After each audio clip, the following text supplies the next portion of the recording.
Hello and welcome to the finale of Surviving 1984, Gates of Glory. We are here with the jury and the final three of John, Justin, and Sky, where one of the three of them will be crowned the winner of this season shortly. As the winner of the final immunity, John got to choose the order of who would go first in openings, and then the order will flip-flop for closings. John will be going first, followed by Justin, and then Sky. John, your 5 minutes will begin when you start talking. You may begin whenever.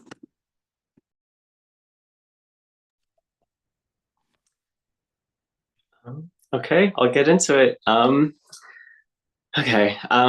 make it a point to play a game that I'm proud of and to come out of it with as few regrets as possible, and regardless of the outcome. I'm very, I'm so incredibly proud. So I'm so nervous. I'm so proud of myself this season. I'm so proud of the game I played, and I'm happy to be in this finale position. I came in not having connections outside of the people from my original season.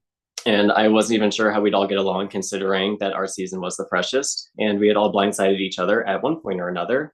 So I had to build relationships from scratch and maneuver pre existing ones as best as possible. And I managed to make it to the end after losing ally after ally. I persisted and I never felt defeated when something didn't go my way, which was often. I was called out for my hinky votes, which I cast a lot of this season. My very first one being my vote against Josh in the round that Casey left. And the way I saw it was, if the instructions of casting a vote is essentially vote for the person who you want to leave, I did that 90% of the time. The only time I didn't do that was when I voted against Daniel. And I hope I can explain more on that later. But for me, it didn't matter if the person I was voting was leaving or not. It was a way for me to show where I stood. I didn't play cagey. I wasn't afraid to be open about my targets. And I was also very anti the easy vote narrative. I noticed that early on, a lot of people were being pegged as easy votes for a number of reasons, whether it be they weren't as connected, they weren't as social, or there just simply wouldn't be much pushback if their name was out there and there wasn't a lot of risk when targeting them. And I'm someone who never wants to underestimate or overlook a player, especially in an all-star season when we're all here for a reason and everyone here is here to play. And for me, why would I vote someone out who I would rather work with?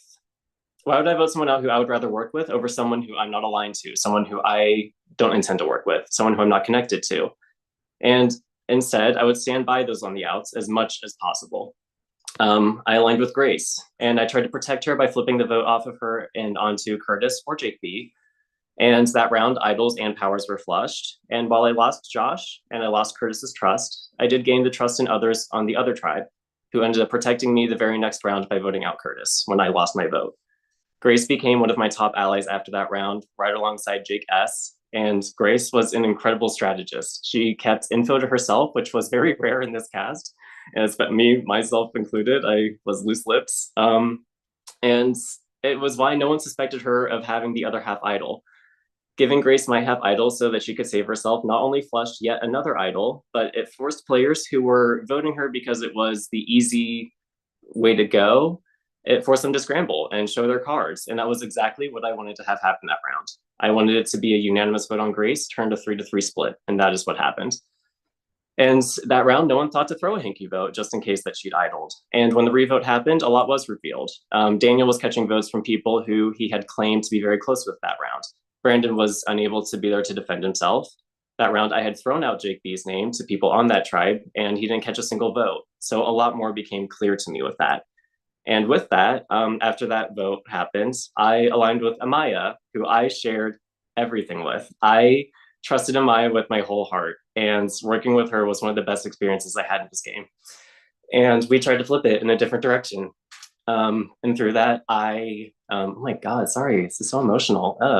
I aligned with Justin, who was back-to-back blindsided, and I gained Justin's full trust. And I tried my best to keep Daniel safe the round after Amaya left, and it didn't work. And all that said, everyone was here to play. Everyone had to vote unless they lost theirs for a round, and I just didn't want to discredit anybody. I didn't let the fact that I wasn't attending as many tribals as others stop me from playing. I built cross tribal alliances, one specifically with Brian, Aaron, and Jake S. That got me information, and it was a way to connect with Brian, who did have a lot of power in this game.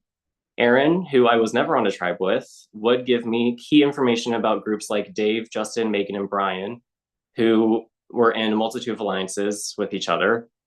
And I was able to read that Grace would need my Hep idol hours before the tribal happened. And I sent it to her, and it caused a whole mess that I wasn't even a part of. And that next round, I was still willing to join Grace and stick my neck out for her when I knew that she was in danger again. Um, on top of everything else, I was also bold. I had a very public target for most of the game in Jake B. I knew how well connected and liked he was, but I wasn't afraid to let people know that I wanted him out. He and Sky just became my constants. I would target or vote them before I would target or vote many others. Other duos and other people in the game would feel more inclined to keep me and work with me, knowing that Time is up, John. I'm so sorry. I thought I was getting a 1 minute mark. It, the 1 minute's in the chat. I'm so sorry. Oh, you didn't say it out loud. I thought you were saying it out loud. Oh my gosh. I'm so Okay. sorry. Well, that was pretty much it. I felt like a barking chihuahua at times, and I am very excited to answer all the questions. That was basically the end of it. You're good. Okay. Justin, you are up. When you start talking, I'll start your turn. Hi, everyone. I am so ecstatic to be here, pleading my case in front of you guys tonight. A lot of you know, and I've been very open and honest about it, even in my Meet Me video. This was my first ever final. I can't believe I even made it here.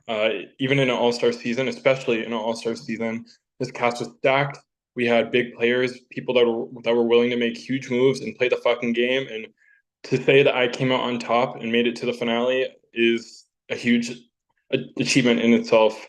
Um, Coming into this game, when I got on my starting tribe, it was me, Connor, Jake B, Kennedy, and Dave. When I first saw my tribe, I was shit in my pants.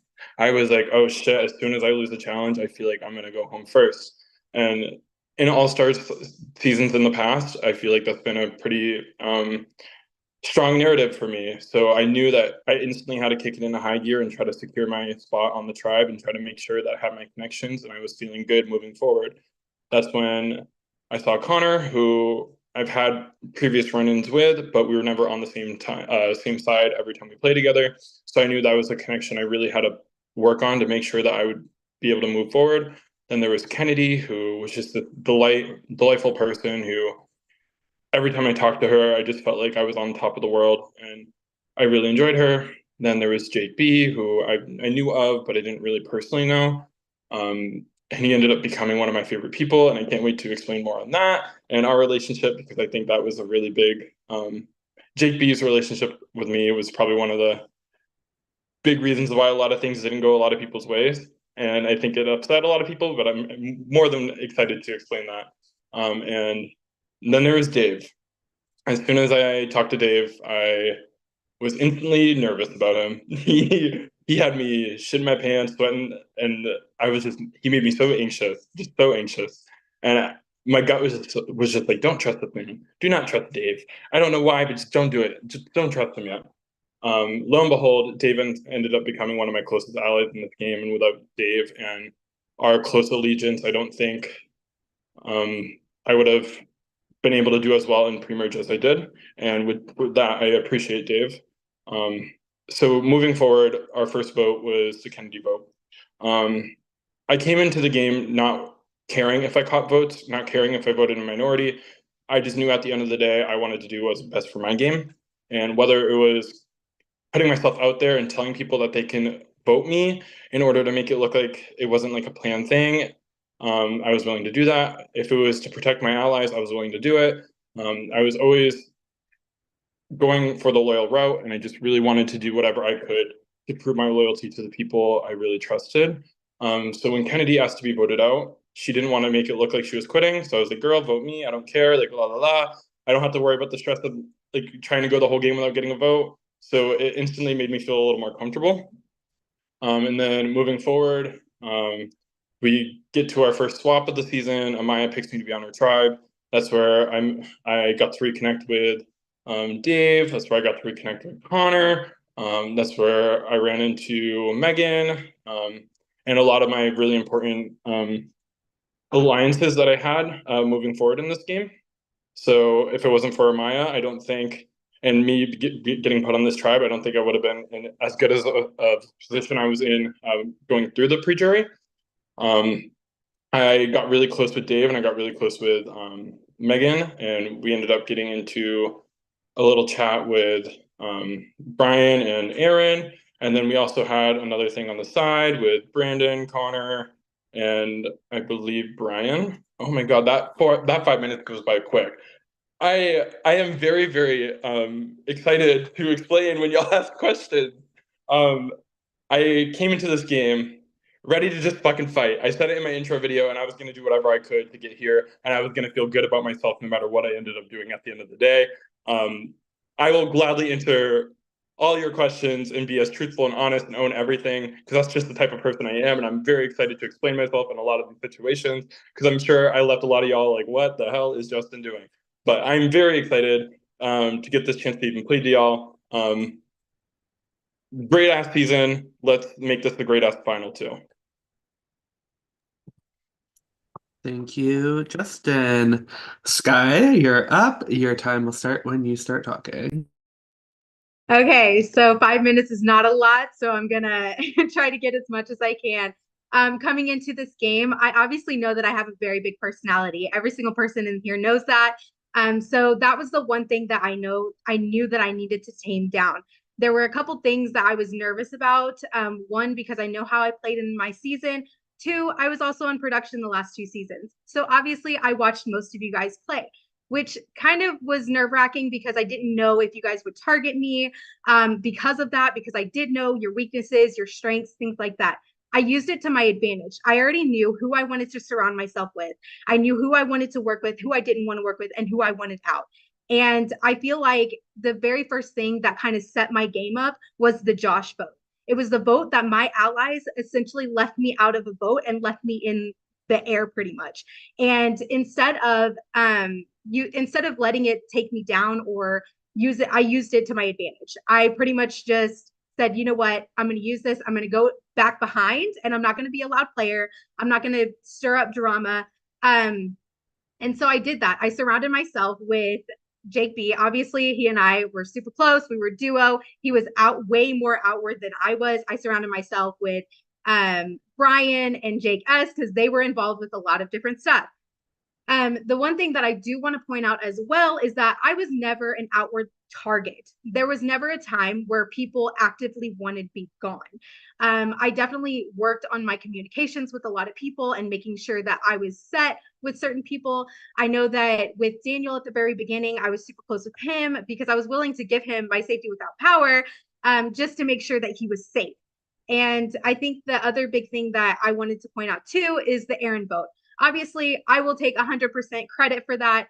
I immediately went to Brandon knowing that he was going to be the easy vote. And like John, I'm not really an easy vote. I was like, we need to do something here. It's all stars. So I went to Brandon. I told him exactly what to say to Aaron. I told him exactly what to say to Jake S. And then I told him, throw out my name. The reason why I did this was because I wanted to see if Aaron and Jake S would come back to me and tell me that my name was out there or that he threw my name out. And they did. As soon as he told them, he immediately typed to me, said, I just said your name. And they immediately came back to me and said that.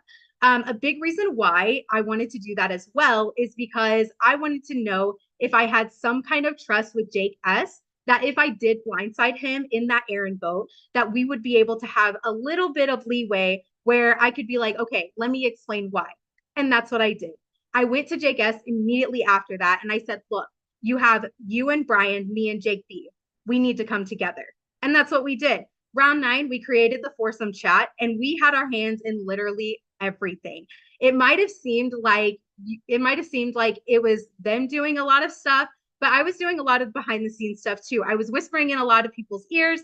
I whispered a lot about Dave being voted out. I whispered a lot about Megan being voted out.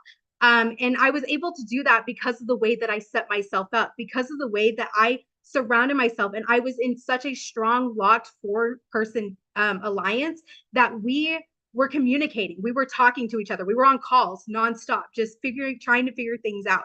And I think that that's the reason why they just went out fourth, fifth, and sixth, and I'm here. There's a reason for that. I think that it just so happened that I just wasn't the outwardly loud, obnoxious player. Not that you guys are obnoxious, but you get what I'm saying. Like I made sure that I was not going to be one of those loud, outgoing players. But yeah, I think that just, oh my gosh, I'm so nervous. I'm talking too fast now. How much time do I have? That was like my whole speech. 1 minute. Perfect. Okay, so I'll just throw this out there as well that I am excited to hear what questions you have because I know that I have a lot of explaining to do. I know it kind of looks like I played in the shadows, but I really didn't. I really did make moves. It just wasn't as loud. I don't think you have to make big, loud moves in order to win a game. So yeah, I hope you guys not only see me as a winner, but somebody that can represent the season and represent it well. And that's it. Thank you, Sky. Okay, so we are now going to turn it over to the jury, people that you guys may or may not have voted out. AJ is not able to be here with us tonight. He has sent us a vote. He's traveling, so we do wish him well. So we are going to start the night off with Dave. So Dave, you are able to come on camera. Your 7 minutes will start when you start talking. I will give, just to be clear, they'll be in the chat, the notifications for time. 5 minute, 3 minute, 1 minute. And Dave, you can begin. Well, hello, everybody. Congratulations to the final three. All three of you made it here. As you know, being the final three, making it to the final three of the game, that means the three of you are the coolest, the three coolest players, the three best players, the three hottest players, the three most the three of you deserve more than the rest of us deserve. You deserve love and happiness. I wanted to ask a question. This is kind of like a short answer question because I actually do want to ask two questions. So the first is a short answer question. I know we just got your opening statements here, and I feel like there was a lot of information came at us at once in the 5 minutes. So what I would like is for each of you to try to sum up your game in a tagline. Like, let's say if the three of you are a product that we're choosing to buy, what is your slogan? If the three of you are a movie, the three of you are a political candidate, what is your campaign slogan? What is the phrase that makes your game different than the people next to you? Whoever feels ready to say what their slogan is, feel free to speak. Oh, nobody feels ready. Deal me the cards and I'll get a blackjack. Oh my god, something like that. Deal me the cards and I'll get a blackjack. I love that. Who's next? Like something along the lines of like, this underdog doesn't just bark, he bites. That's cute. I can see that on a movie poster. I might see that movie. Sky, what about you? Mine would be watch out, she's a silent killer. Okay, awesome. No, this is that I can see these. I feel like I have a better idea of how you perceive what's different about your games. I feel like this is going to be from my perspective, I think there are a lot of open votes on the jury right now. From my perspective, it feels like, I think there are some votes that are on lock, and I think there are some votes that are really open to hearing more about all of your games and stuff. I know it's a stressful night and there's going to be a lot of stuff thrown at you, a lot of stuff you want to speak to. And before we get into all of that, I would love for you each to, something that made me laugh in this game was throwing touchy subjects. It wasn't a great move. I wanted to see touchy subjects did differently. It was a poor choice.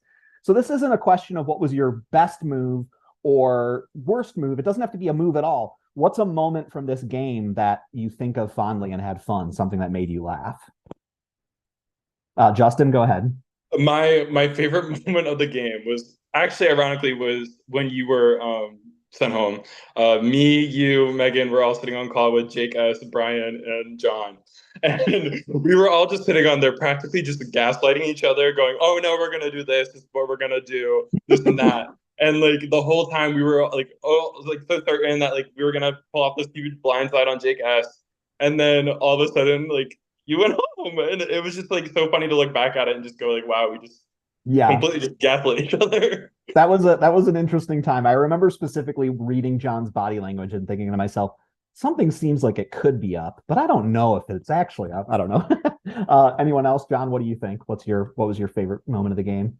I remember, and you'll see this after the season. So before I sent Grace my half idol, I remember messaging my production chat where I'm just like, you know what? I don't want another easy vote. What I would love to see happen is a unanimous vote on Grace. She idols. It goes 3-3, and then we see rocks. And I got everything out of that except the rocks. That was the one thing missing. But there is a confessional of me after the season just laughing at that scenario actually playing through. It was just so bizarre that that actually happened. And it got me excited to play more. It got me excited to just really get into the game. Nice. What about you, Sky? Okay, so this is kind of funny. It's a joke, guys, okay? It's a joke. My favorite moment, and I talked about it last night, was when Megan came to me and she was like, "So I hear that you like to vote out women." And we just kind of bonded over that. And that was like by far my favorite moment. I will never forget that. It was amazing. Yeah. Awesome. Also, got to give a shout out to Code Names. Shout out Codenames. Awesome. Well, I it looks like I've got about 2 minutes left, but I don't have anything else specifically. I'm so stoked for all three of you that are here. Great job. What a cool final three for an all-star season. And I won't take up any more of y'all's time, but I will be off camera listening to your answers to the rest of the questions and your closings and stuff like that. And I'm looking forward to making an informed decision here tonight. Okay, that's it for me. Congrats to the three of you. We'll talk to you later. Thank you so much, Dave. Okay, next up is Megan. Megan, your time will start when you start talking. Hi, besties. How are we feeling? Do we want to do a shakeout? You guys are like, we can tell that you guys are nervous. Please don't be. Okay, so I'm going to read my stuff off directly because I wrote it really nice and pretty this morning. And if I just tried to say it, it would not be pretty. So here you go.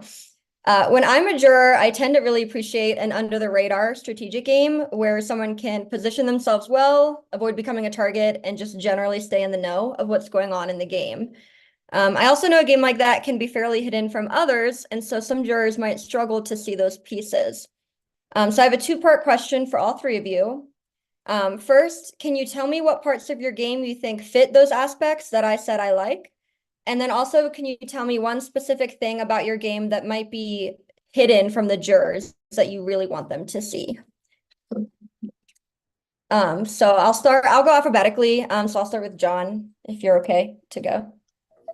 Oh gosh. So could you just remind me the aspects? So how the game is under the radar, but okay. I think a big under the radar part of my game where I was still making moves was this was left out in my opening speech, but I was going to the people that were on the bottom and letting them know that while I was really close with Jake S and Brian, I wanted them split and I did want Brian to leave. And I would strategize with, say, Justin, Amaya, Daniel in rounds where I thought it might be right to take the shot. It might be time. But when idols came out, powers came out, the numbers weren't there.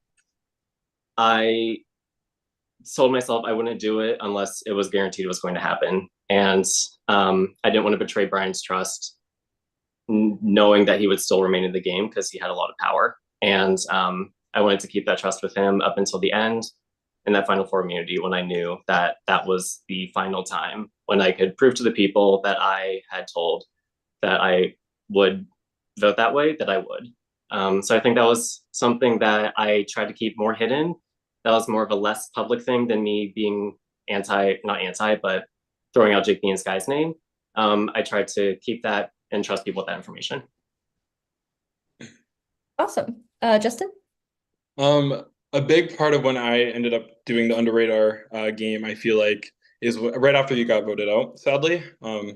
I felt like after Dave got voted off, I saw a position where me and you could have gone under the radar and we could have been able to flip, believe it or not, under the radar and flip back and forth and just do what we had to do and be versatile in this game. But once you left, it really put me in a position where I felt like everyone knew that I was vulnerable and they really needed my votes. So I felt like I was in a position where, yes, I had just recently fucked over Jake S and Brian. I felt like they needed me. I was always loyal to Jake B, who is loyal with Sky, and I felt like they at some point probably needed me. And then I worked really hard on connecting with Daniel and Amaya. After the whole season, we were just practically lying to each other. Me and Daniel were in a position where I would take a shot at him, he'd take a shot at me, then vice versa, and then vice versa, and then vice versa. And it put me in a position at Final Eight where I felt like everyone in this game really needed me. And I also nonchalantly slipped that I had an idol to multiple people. Like to Amaya, when at Final Nine, I told her that I had the idol. And then supposedly Jake B went around and told people that I had an idol. So that kind of added a little more ammunition to the whole me having an idol scheme.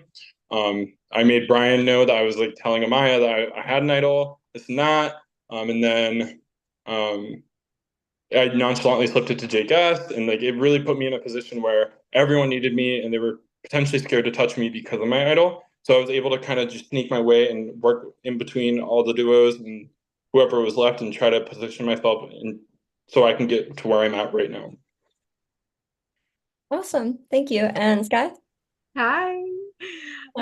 Okay, so I think that really my entire game was all of those aspects. I made sure that I was under the radar and I made sure that I was surrounding myself. Like I said in my speech, I think being a part of the foursome really helped with that because I was so set up with all these big players that I was able to do like under the radar, whispering to people. What people don't know is that your vote out was partially my fault. I definitely was going around and I was pushing super hard, but because I wasn't seen as a big player, nobody really like they were just like, you know what? Yeah, you're right. You're right. So I think that that's like a big part of my game and a big part of how I got to this position is because I was able to do that. I was able to go like when I told Dave I was a silent killer, that's exactly how I played my game. I was able to whisper to certain people to say certain things to essentially do what I needed to do. Alrighty. Well, thank you all. I honestly didn't think that like my one question was gonna take the whole time. But that's kind of cute. I think that means you guys liked it. So I love that. So then I'll just take a minute to say good luck. Again, do more shakeouts. Don't worry about the jury being too brutal. I think everyone is really caring about the game. So I don't think anyone's gonna like come too hard for you. And yeah, you guys are all great. I think you all deserve to be here. Sky, I think it's so funny that you mentioned our talk about women haters and voting out women, and just always wanting to vote for a woman a lot. I think that was a bonding moment for us, and you know, I like to vote for women too. It was literally my favorite moment. I was like, this is the best. So that's what I'll leave you guys with. Bye. Thank you, Megan. Next up is Amaya.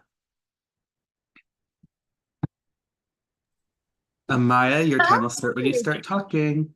Oh my gosh. Okay. So I want to say congratulations to all three of you. I am incredibly proud of all of you for making it here. You did something that 17 of us could not do, and you made it. So congratulations. John and Justin, thank you for the honorable mentions. I'm so glad my name can come out from the other side at least one last time. Sky can confirm that she does enjoy voting out women. She voted me out twice. So all love. Anyways, to questions. I'm gonna actually start with Justin. My first question to you is for my vote out, well, my second vote out, were you planning on voting me originally, or was it just because Sky played the safety without power on Daniel and you wanted to, okay. That was exactly it. I totally respect that. My end game was my final four was gonna be me, you, Daniel, John. Like hands down, like that's what I wanted. And when I put my hand on my heart, I meant that. But when the situation happened, I knew that I had to do what I had to do to like kind of position myself further, knowing that we weren't going to have the votes. So I ended up writing you down, and I felt awful about it. But it was not with the intention of actually wanting you out. No, I respect that. Thank you for the honesty. My other question for you is I want you to compare your strategy briefly to your first Surviving 1984 season and how it differed for you to be in the spot you are currently in. I think just remember my first time playing Surviving was 4 years ago. Back then I was an emotional wreck and I took everything really personally. Everything that didn't go my way, I made sure that people knew that I was pissed about it. I feel like I did that here, but I was less like intense about it. You let me know. You let me know. I let you know because I felt like we just had like that open communication and I really liked that. I feel like I didn't play it as like emotionally. I played it more strong-headed and I knew I had to trust my gut and I knew I had to do what was best for me moving forward. Back then I just went with like my emotions and that really fucked me over. And I think wanting to sit in the end with people that potentially what got me fourth originally was that I was gonna vote for the worst player at Final Four, and then the other two who had strong games voted me out. And then here I felt like Brian was the clear shot winner, and I knew that if Brian wasn't gonna leave, then he was gonna take this unanimously pretty much. So I think putting myself in different positions and being able to play so versatile really helped me get here. Thank you so much. My next question is going to be for Sky. Hey girl, I think this is the only time we've been face to face. But I like genuinely no hard feelings. I just want you to know, like, I respect your game so much. But my question for you is, what jury member's game besides Jake B would you have wanted to play most like? Ooh, most like? Honestly, probably Dave, honestly, because I feel like Dave was so good and his social abilities were just so amazing. Like all three of us were talking about it yesterday. Like we were talking about how good we all felt with him, and it was just I think that just his ability to just be suave with everything. Like because I felt really good with him. I was like, yeah, this is good until I started hearing stuff. So yeah, I think I would pick Dave. Good answer. Good answer. Thank you so much. And my final question to my secret lover, John. I'm so proud of you for making it here. But my question for you is, I want you to describe how you played the game differently from Justin and Sky. As just wrap it up how you can, yeah. How I played differently from Justin and Sky was I don't think I think I played a lot more independently. I mean, my votes showed that I voted who I wanted to vote out, and I wouldn't close doors on people. From conversations with some others, it sounded like they had trouble either communicating or getting like communicating or talking game or strategy with either Sky or sometimes Justin, depending on if they already had their locked things. I try to be an open door for everybody.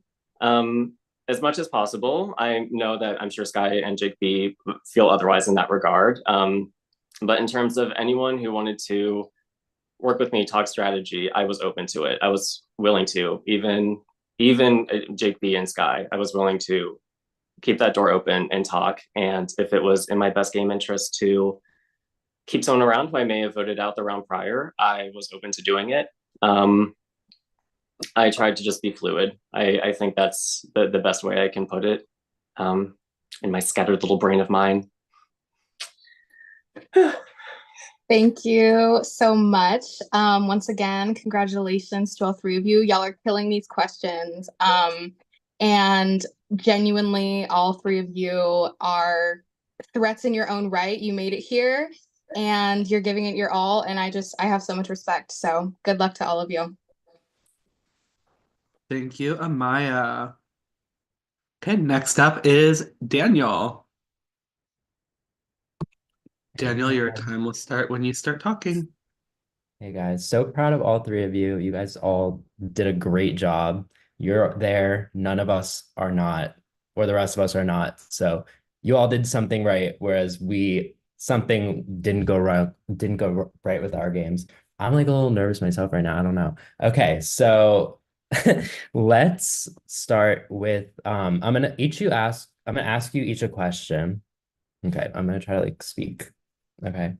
I'm gonna ask you each a question. I think my questions are a little bit tougher than what the questions were before.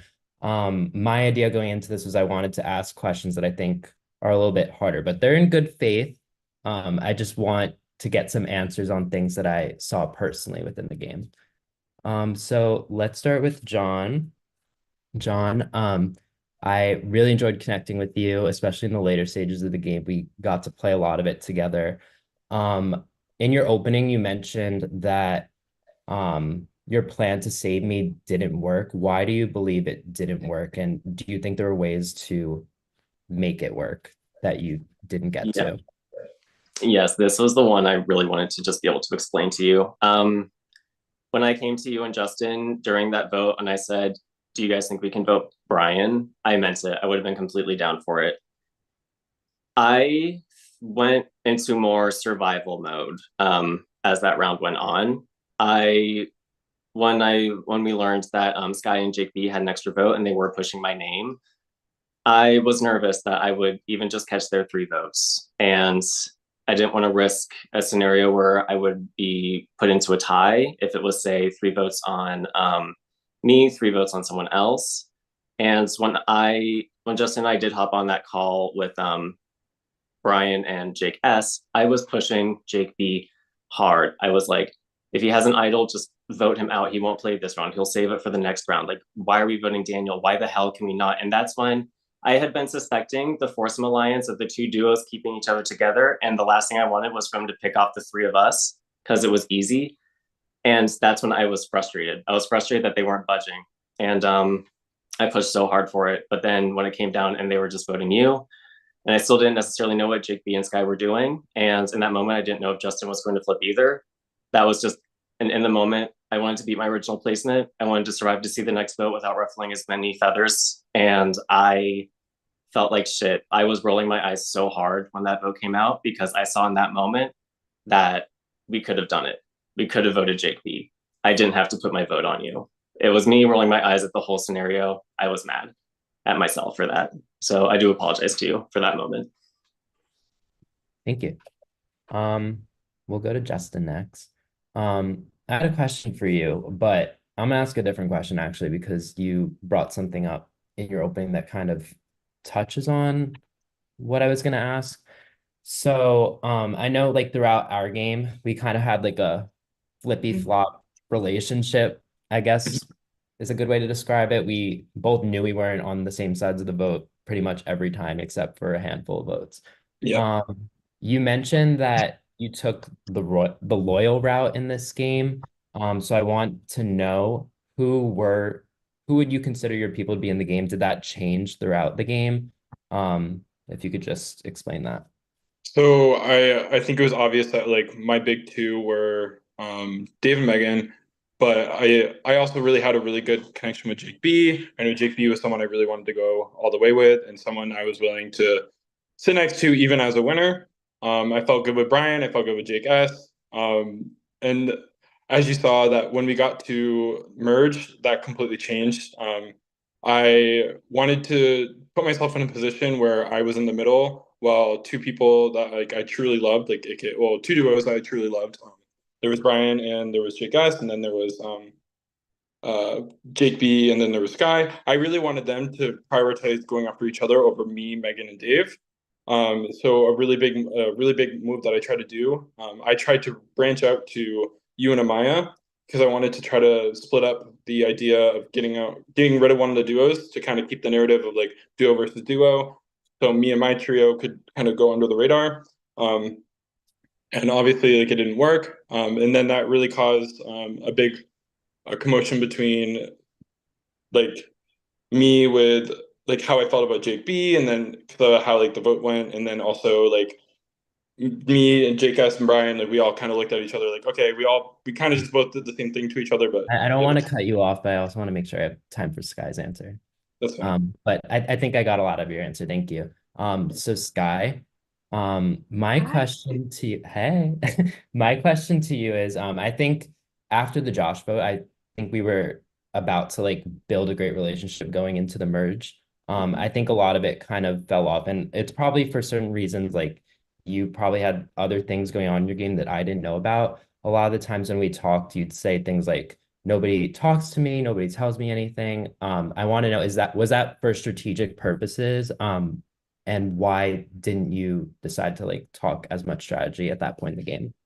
Yeah, so some of it was strategic, but there were some times where my DMs were very quiet, nothing was happening. But I definitely feel like I could have done a lot better, especially with you, because I know that I had a really good connection with you, and I honestly still felt like I had a good connection with you. We did just miss out on the strategic part, and I'll take responsibility for that. I know that I kind of didn't open up a ton, but I think at that point, because I was trying to be very smart about what I was saying, who I was saying it to. You were one of four people that knew about my safety without power because I handed it to you. And so I felt like because I did that, it kind of like I felt like we were fine, if that makes sense. So I know that I didn't put in a lot of effort as far as like strategic goes, but I did feel like because we had that connection, I I guess I didn't really feel like I had to because I was like, oh, we're good.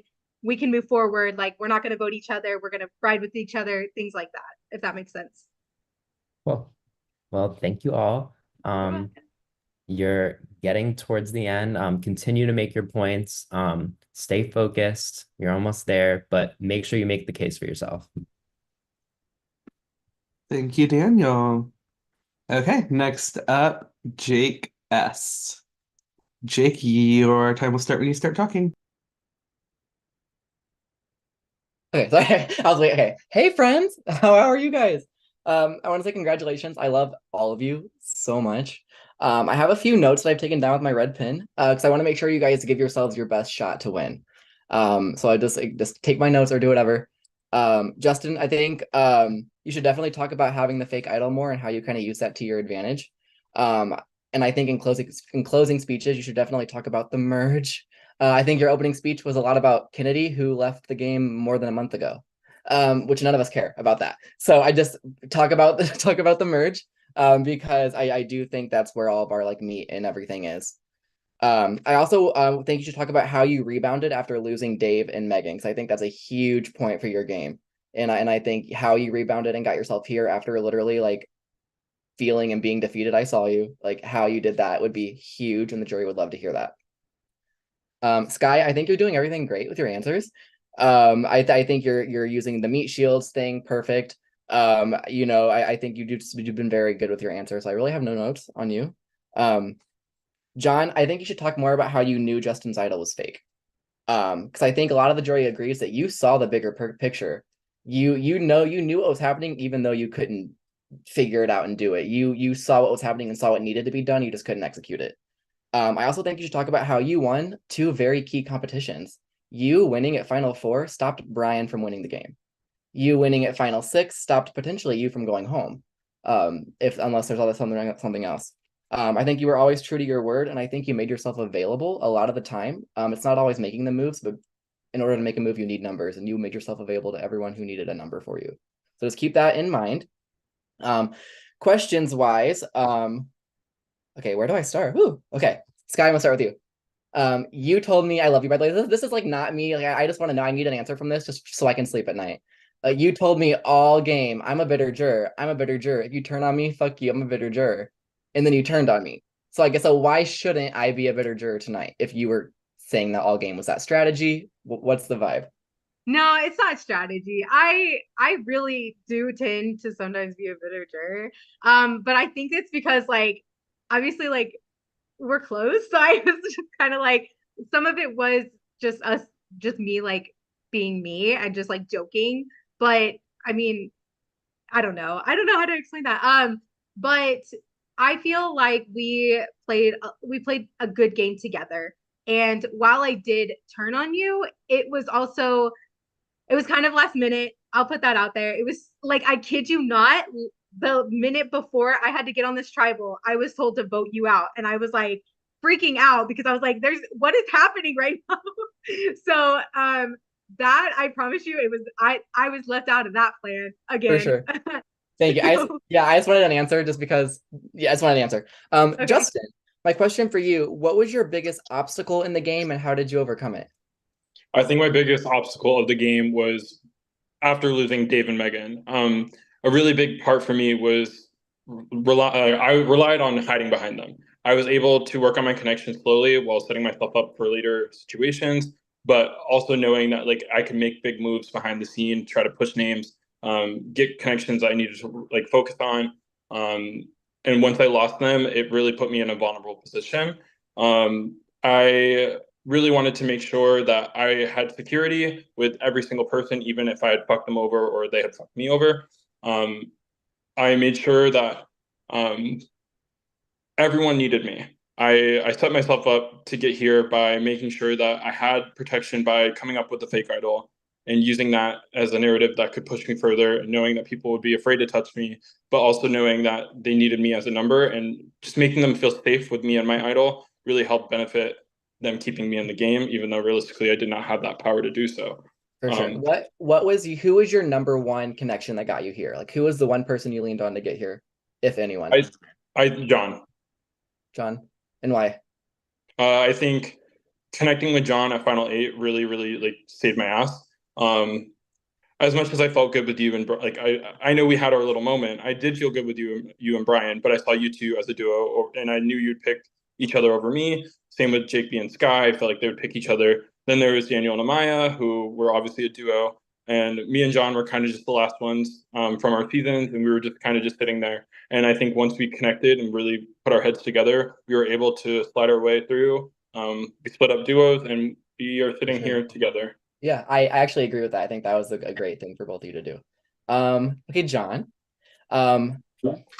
What would winning this game mean to you? Of all Survivor games, I don't care about any random Survivor game. What would this specific season of 1984 mean to you to win?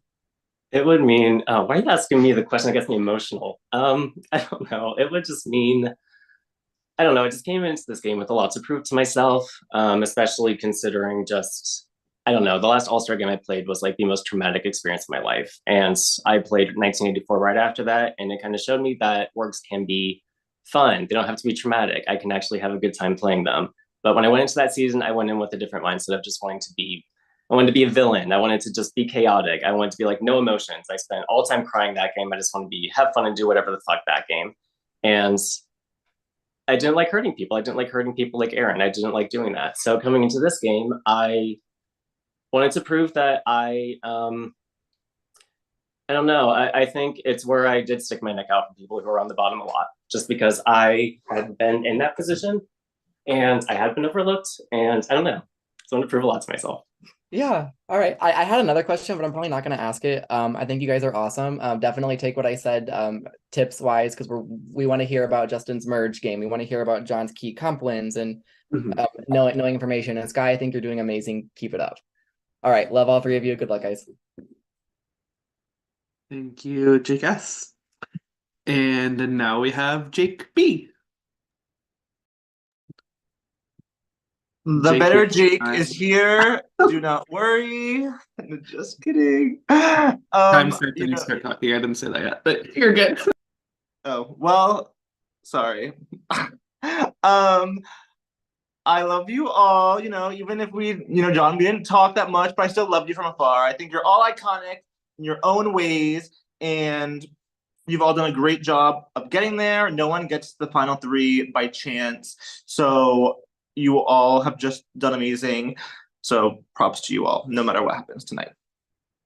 So I have a two-part question. The first part, I'll just get into it. So, on my season, I think at around final 6 of the game, I had like an aha moment where I knew I was going to win. So I want to know, just a simple yes or no on the first part of the question, not an explanation, just a yes or no, because then it'll get into my second part. Do you think you are winning the game tonight? I'll just go in alphabetical order. So, John, do you think you're winning? My motto is confidence kills. So no. Justin? Yes, if I stop rambling and I just talk about what I need to talk about. And Sky? I'll say yes. Okay, perfect. So I will start with Justin and Sky based on their answer, and then I will get to John afterwards. So like I said, at final six of my season, I knew I was winning. So I want to know from each of you, when was your aha moment where you realized you were winning the game? I'll start with you, Justin. I think my aha moment of like knowing I was going to win the game was as soon as I saw where my connections were and I saw that people weren't going to want to target me. I saw that I put myself in a really open position that like I was just going to sit in the finale no matter what. I think with the way the cards were dealt to me, I was able to kind of maneuver my gameplay around how people kind of dealt me their cards, and I was able to put myself in positions where everyone needed me, and I was able to be versatile and flip back and be truthful to one duo, then another duo, and then just flip back and forth. I think my idol move was also huge. Like I think that really saved my ass at some point. I feel like people probably just saw me as the easy vote off right after Megan and Dave, but I think having that vulnerability after telling Amaya, and then also telling Amaya about my idol, and then telling Brian about it, and then you like telling me that you also pushed that like I had the idol. I think being able to push that narrative also really secured my position in this game. I'm really grateful for it. So was there one specific round where you felt like, I know I'm gonna win? Or was there one moment, or is it right now? Like when did you ever have that moment? I think that moment actually happened at Final Eight. Oh, right after Megan's vote up. So from Final Eight on, I knew that I was in a really good position to make it here and to win it. Perfect. So Sky, same question to you. At what point did you realize you were winning the game? When you got voted out. I think that separating me and you as a duo was the best thing for me to not only get here, because I still knew that Brian was obviously here. And if I could do anything to push for that to go, knowing very well that I had already been talking to Justin, I had already been talking to John. I knew that I wanted to sit in the final three with these two, because that was going to be my best chance, knowing the kind of game that I played, knowing that I played a very strong game. And that's not me being conceited, that's just me being confident, because I did, and I know the kind of game I played, and I knew that I was going to have a chance to answer the questions, and hopefully I answered them well. But yeah, so that's what I would say. Thank you, darling. And John, so for you, it's gonna come off a bit harsh, but I just had it pre-typed based on which way you answered the question. So if you think you were going to lose, why did you set yourself up in a position where you believe you were not going to win? I guess I want to just give a little bit more into my answer. Before every trial, before every vote, when we would get hype up messages like, this is going to go our way, we got this, we're going to nail it, I would be like, don't get overconfident, because the second we think something's going to go our way, it doesn't. That happened round after round after round. And I think that I do think I put myself in the best position possible to win. The reason I said, no, I don't think I'm winning, is because it's not that I don't think I'm winning, I just don't know. I do think that Sky and Justin were very strong competitors. I think I put myself in the best position. I think I knew I would have the best shot just throughout the final five. When you lost immunity and the vote came down to you and me, that was the 3-2 vote, and I felt confident. That was the one time I felt confident. I'm like, there's no way in hell I'm going home here. I knew that I was not nearly as threatening for the win. And in that final competition, I guess a chance to talk about that, I could have dropped. When Justin dropped and it was just down to me and Brian, I felt like I was still on lock to be in final three. I knew Justin would vote with me. I knew Brian would want to vote Justin. Sorry, Justin, I probably would have voted you out. But I wanted to be like, no, I want to win. I think Brian was the toughest competition. I stuck out for an extra hour in that competition to simply beat Brian so that I could vote him out and I could finally check that off. You and Brian were people that I listed in my first confessional as people that I thought were threats to win this game. And I was laughing when we all made Final Five together. But to me, it was never too late to strike. It was never too late to make it to the end, and I'm very proud of my end game. I'm very proud that I got here, and I just hope that I can give the answers to sway people to want to vote me to win and represent the season. Perfect. Best of luck to you all. You're all doing great. I love the emotion and passion that you all have for the game. And may the best person win. Good luck, good luck. Thank you, Jake B. Okay, and last but certainly not least is Brian. Brian, your time will start when you start talking. Okay, congratulations, guys. Once again, it is a honor to make it to the final three. You all did something to make it here, so you all should have something to be proud of. So I'm just gonna get right into my little questions. So first, I want to go to Sky. I kind of want to talk about that final four vote. You right up until that last minute, you were telling me I am 100% loyal seconds before that vote. And I respect the move 100%, but I just kind of want to hear your thoughts on why you thought you had to lie up until the last minute on that. Yeah, so I genuinely was going to vote with you. That was not fake. That was very much I was willing to be loyal to you because I told you I was willing to lose to you. And I genuinely felt that. I think that it switched last minute when Justin created a group with me, him and John. And he was like, we got on call real quick and he said, look, like this is the reality of it and you're gonna lose. And I was like, dang. I was like, I really would lose. And while I was like okay with it, I wasn't okay with it. I was like, I wasn't going to be able to be okay with just giving up my game. I felt like if I wanted any chance to be here to speak on what I did, to speak on how good of a game that I played, I knew that I had to vote you out. And it was very last minute. But yeah, but what I said to you was real. I wasn't being fake about it. I definitely was willing to be loyal to you. I think that I was not willing to give up my game for it. Totally get that. All right, cool. Oh my God, why is my sorry. Justin and John, I have my next question for you. It's the same question. Justin, I'll ask you first. So what round did you realize that the foursome was a thing, the two duos of me and Jake S and Sky and Jake B working together? As soon as Dave went home, like that was like clear as day. As Okay. soon as like that, okay. Yeah, no, I just had a follow-up question. That was why. So being that, like, why did you not at that point like try to make a move against that alliance or group? I did. At Final 10, like I did. Mhm. I tried taking my shot at Jake S Right, because right. I thought that there was a potential chance that that was a possibility. But then when I saw that one of my biggest shields got voted off, I was like, okay, I have to kind of pivot and kind of go back to people that kind of made the same move against me. So I ended up siding with you to try to further myself and know that like try to get the numbers later on in the game to thank all of y'all. And that's exactly what happened. Okay. And then John, same question. What round did you realize that that group started to be a thing?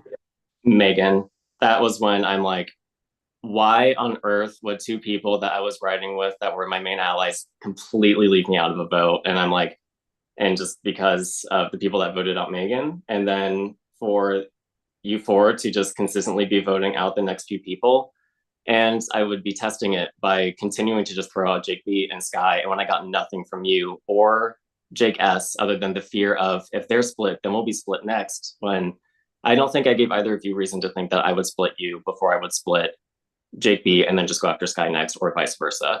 And 100%. Yeah, I agree with that. We didn't want to vote you out because we felt that you would pick us whenever that did happen. So I can vouch for that. Justin, I did have one more question for you. So the round before the pre-merge, when I was trying to get you to vote out Jake B, you, Justin, and you, Dave, and Megan, like that round, I felt very much like you were very much like, why is he talking to me right now? He's on the other tribe. Like when I felt like the one world twist was like, I don't know. I thought it was an opportunity. So kind of talk to me about that vote a little bit. So a really big reason as to why I was kind of acting like that was because I came in with like in that tribal, I knew exactly what I was doing. I was never gonna write down Jake B, and I knew that.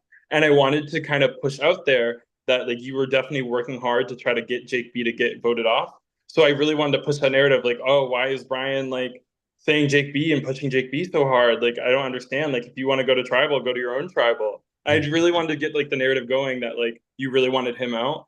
So that was the main reason behind it. It wasn't because like I truly didn't want you to talk to me. Of course, I love talking to you, Brian, but Okay, yeah. And then John, this is a question that came from the jury.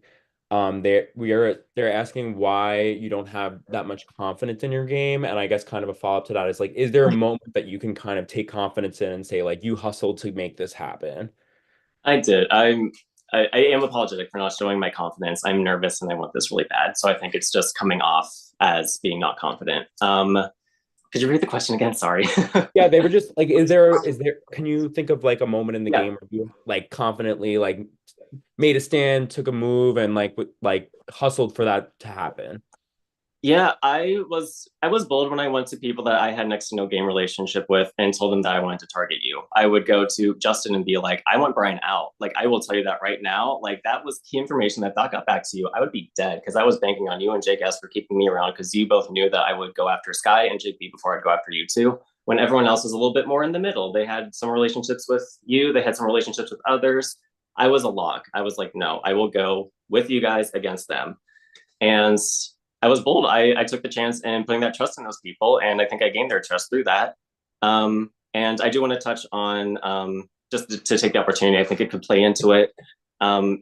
Justin's fake idol. I learned that Justin's idol was fake through Amaya, actually, and then Justin, because he trusted me so much, ended up telling me that it was fake. And the reason I held on to that information was because, and Justin, I'm so sorry for this, I wanted the opportunity to weaponize it against you if need be. That final six, it was down to me and Jake B. And shout out to Amaya for great reads because she clocked that you, Brian, and Jake B had idols. And I was like, damn, so that kind of lived in the back of my head throughout that time. And I'm like, if Jake B wins this immunity, gives this idol to Sky, I don't want to be looked at. I would have ran to you, Brian, and Jake S and said, Justin's idol is fake. Vote him out. He will not expect it. It will be a 3-2-1. At the end of the day, my survival, my self-preservation was the most important thing to me. And I don't mean to cut you off. I just do want to give Sky the So Sky, I kind of want to talk about how did you use the one world twist? Because that was kind of where that our group of four started. So I want to give you the chance to have that question too about how you use that to your advantage. Yeah, so okay, I'll go fast. So I definitely I used it to make my connections. Dave was a big one that I really connected with because we were never on a tribe together, and I used that to my advantage. I am not one of those people that I'm not going to be good with everybody. It's not logical and it doesn't make any sense. I don't like to break empty promises. I don't like to mingle myself into situations that I can't get out of. So did I lack in conversations with some people? Yes, I did. But I knew that I was going to work with them, and I just am not the type of person to work with everybody. And I think that that's okay. I think it's okay that your games just don't align. You have to have somebody to target, right? So at that point, I used it to the best of my ability. I used it to my advantage whenever we could. I think it worked really well with our foursome alliance because we were able to still communicate even when we weren't all together. So yeah, that's how. Thank you guys, and good luck, guys. Thank you, Brian. Okay, we will now get to our closing statements. So each of you will have 2 minutes. We'll go in the opposite order of last time. So we'll do Sky, Justin, John. I will put a 30-second warning in the chat for you when we get there. Sky, your 2 minutes will start when you start talking. All right. Thank you guys so much for your questions. I'm so glad that we were able to explain our games to you. I hope that it opened up and enlightened you guys on the things that we did. I just wanted to point out a couple things. I was not a shadow this game. I did not shadow Jake B. I did not shadow the Foursome Alliance. I definitely made my own moves. I was whispering into people's ears. I was doing certain things. I was aligning myself with the people that I needed to align with. I was using the advantages that I was getting to my advantage. I had the safety without power, and I used it in final 8 to take away a vote from the other side. I also had another safety without power at the very beginning that I used to send to Daniel to kind of help with that connection. I know that there were a lot of things that I did that maybe you didn't see, but I hope that I explained it well. Was I the biggest threat? No. But did I stay with the biggest players? Yes, I did that. I did that on purpose. I did that as strategic. That was my move. That was the thing that I wanted to do. I did not want to be a flashy player. I did not want to be in a position where I was going to be targeted. And I never was. The only person that ever targeted me was John. So the fact that I was able to come into this game with the personality that I have, with the game that I typically play, and I was able to lower that and surround myself with the right people at the right time in the right moments and know exactly where to go, when to do it, who to talk to, where to vote. I think that that speaks a lot to my game and a lot to what I did. But yeah, I love you guys and I am so excited. I'll be Thank done. you, Sky. Justin, you're up. Your 2 minutes will start when you start talking, and I will give you a 30-second warning in the chat. I've done a lot of rambling this final. I have 2 minutes. I'm just gonna go with all my claims of fame this game. The Curtis photo. I feel like I was one of the main people behind that. I think that was a really big move. I'm really proud of that move. I did know about Grace's idol. I caused that. I could have easily made that whole tie vote and revote thing like completely not even happen. But I decided I wanted to secure myself in going into merge. So I kept it the 6-0, knowing that it was all of that was gonna happen. I wanted to try to take a shot at Daniel, but realistically, since Brandon wasn't there, I had to do his best for me and just kind of push forward and try to move with that. The fake idol was really huge for my game. I think I was in a position where I was really, really seen as a pretty much easy vote. But then with my fake idol, letting John know to show him that I had trust, telling Amaya, telling people, I was strategic with who I told because I wanted people to freak out about it and not go after me. I was able to sit in the whole merge without receiving a vote until the final four, and I'm genuinely so proud of that.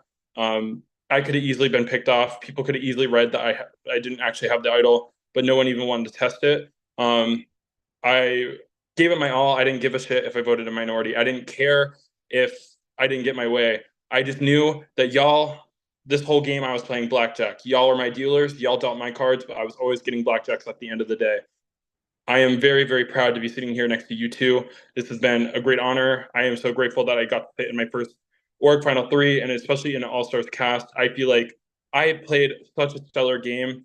I struggle because I had a lot of nerves. And if anyone has any questions after the season, like I will gladly answer them without the nervousness. But I am so grateful to be here. I love you all. Thank you for such a great fucking time, a great game. And Michael Davis, hopefully I win so you can take me out of your basement. I'm sick and tired of coming back over and over. Thank you, Justin. And John, your time will start when you start talking. Okay. Thank you again, everyone, for playing this game and for sitting here and listening to us. Again, winning this game would mean so much to me, and I think I played such a worthy game of getting this title. I didn't come in with the connections. I had to build them, and I knew when to go to people to pull them in, to trust them. And it was when they were on the bottom, when they lost their allies, after I lost my allies round after round. And I didn't have a lot of control in this game. I think I only voted against 4 people that actually went home, but that wasn't my goal. My goal was to always position myself. And I took chances by naming vocal targets and Jake B and Sky, like literally telling everyone in the cast, not giving a shit if it got back to them, knowing that they would never want to work with me. But that was such a strategy because people would think and know that I would go after them before going after anyone else. And trusting people with information that they could have used against me, but knowing that they probably wouldn't because it was when they were on the bottom and we needed each other. And I fought so hard in this game. I round after round, I made sure I could position myself to where I could get to the next one, regardless of what happened, because a lot of shit did not go my way. But I always made sure to rebound, to take whatever happened in the past and make sure that I could position myself as best as possible just to make it to this point. And I did. To the bitter end, I got through live night. I survived live night. The only votes I caught were from Jake B and Sky, the people who I'd been throwing votes on all season. No one else wanted to target me in this game. They absolutely should have, because I was rallying people together to go against them. And I got myself here, and I've made a joke all season that I felt like the runt of the 4-letter J names, because you have Jake and Josh, and they were the winners, and I was just here in 7th place. I want to join the elite club. I think I deserve it, and it would mean a lot to me. And thank you so much for listening. And congratulations to whoever wins. I think we all are great representatives. So thank you all. Thank you all. Okay, so it now officially turns over to the jury. Jurors, I'm going to give you until 9:20, so 20 after, to cast your vote. I'm going to also allow the pre-jury to hop on for that vote reveal.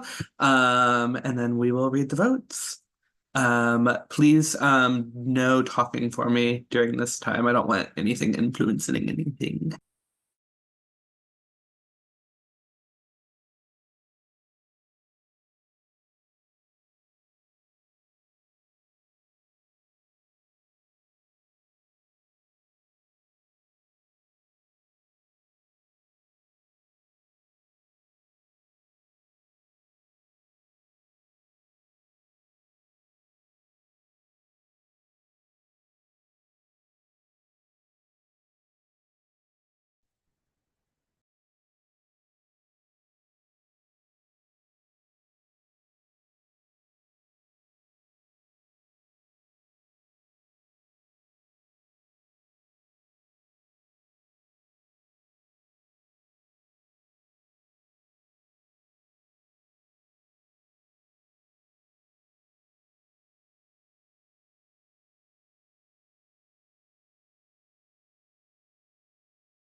Okay, jurors, if you'd like to come on cam, you may do so.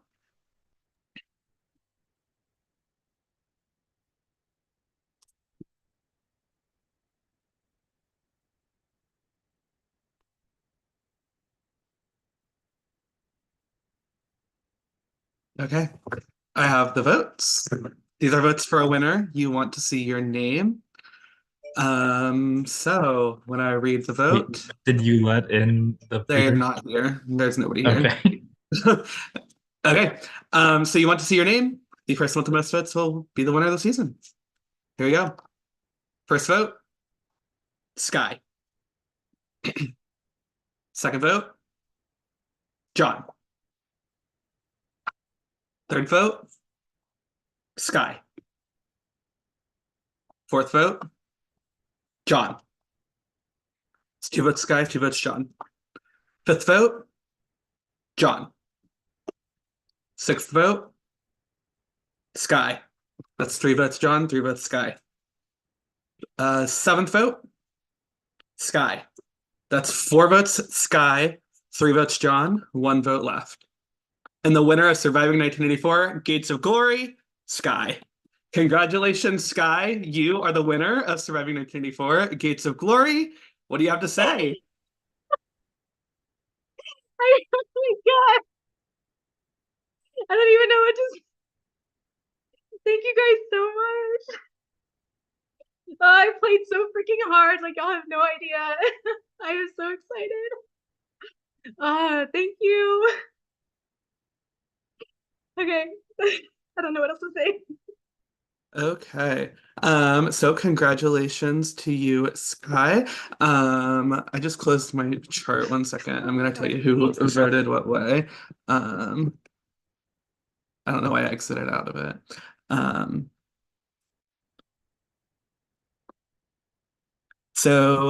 The Sky votes came from Brian, Jake B, Jake S, Daniel, and Megan. And then the John votes came from Amaya, Dave, and AJ. Okay. So I'm going to go on screen share and we're going to do some awards. Give me just a moment. Congrats, Guy. Thank you.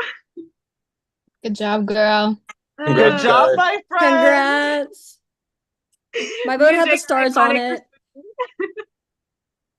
Thank you guys so much. Oh my gosh. I don't even know how to feel. Like, okay. I can't wait for y'all to watch my confessionals. I am sorry for anything I've said game-wise. Me too, bitch. Me too. Okay. So the first award we have is the Best One-on-One Chat Award. This is me. Hello, hello. So best one-on-one chat award. So the nominees are, of course, Amaya and John, Jake B and Jake S, Dave and Megan, and Jake B and Curtis. So, all of these. So this is going by chats and calls. All of these conversations. If we saw any of these duos on call, we knew we were going to be entertained if we hopped on there and listened.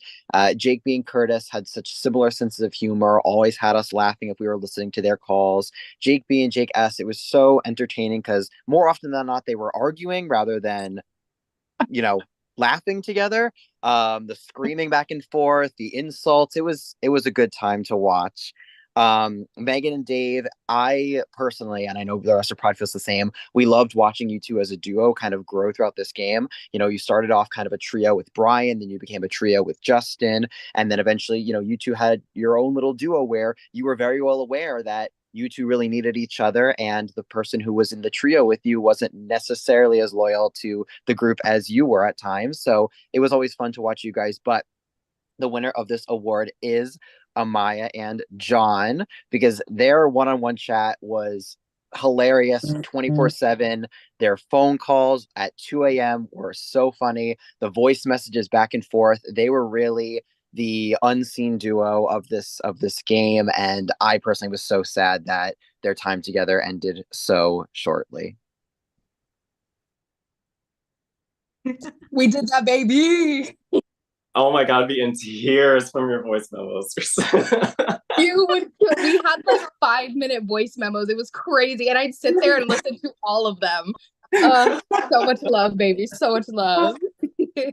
This cast as a whole was like the biggest on voice messages of any cast I've ever seen. Like there were so many voice messages sent with this cast in comparison to what I've seen in the It's past. just It was so kind of crazy. easy. Like I don't want No, to I read. totally agree. Okay. So the next award is the most loyal award. This is Okay, so the most loyal award, I think we have Amaya because I do think just looking at her game from the start, I do think she kicked it into overdrive later on, but from at the start, she was trying to find her footing with her allies. But the allies she did have, she was kind of willing to go to bat for them. And she never really she didn't really leak much information that she was given. If someone trusted her, she usually gave that back to them. Daniel, I feel like, is very similar to Amaya in that sense, where if Daniel was with you, he definitely was not going to go behind your back. Daniel's not a sneaky player. He's not gonna try to snake you and vote you out the same round. Not that kind of player. And then Sky, I do think when Sky gets into an alliance, she is willing to ride for that alliance, even though I'm glad the foursome broke up because ma'am, I don't know what you would have done if you would have rode with them. So I'm glad that broke up, but we gave the award to maybe. There we go. we gave it to Daniel because I do think Daniel was loyal to his people throughout. I know there may be a different change in opinion from some people. Like I know Daniel was loyal to Jake B and Sky until they all of a sudden were they kind of tossed him to the side. Like they weren't telling him anything, they weren't giving him any information. But if Daniel had his trust in you, he was with you. Okay. So the next award we have is the Best Fight Award. These pictures are smaller because they were there. But it was What the mostly hell? it was mostly Jake B and Jake S on this call. I cannot for the life of me remember whose vote out this was after. But Grace's. Grace's vote out. Okay. Yeah, great. I very much do remember the fight though, them going back and forth, and then at the end of the call was really when the foursome was obviously a thing already, but that's when they decided, okay, yeah, it is best for us to actually work together. And then we had HA and Sky, which this was after Josh ended up going home. Sky very much did not want Josh to go home, and AJ.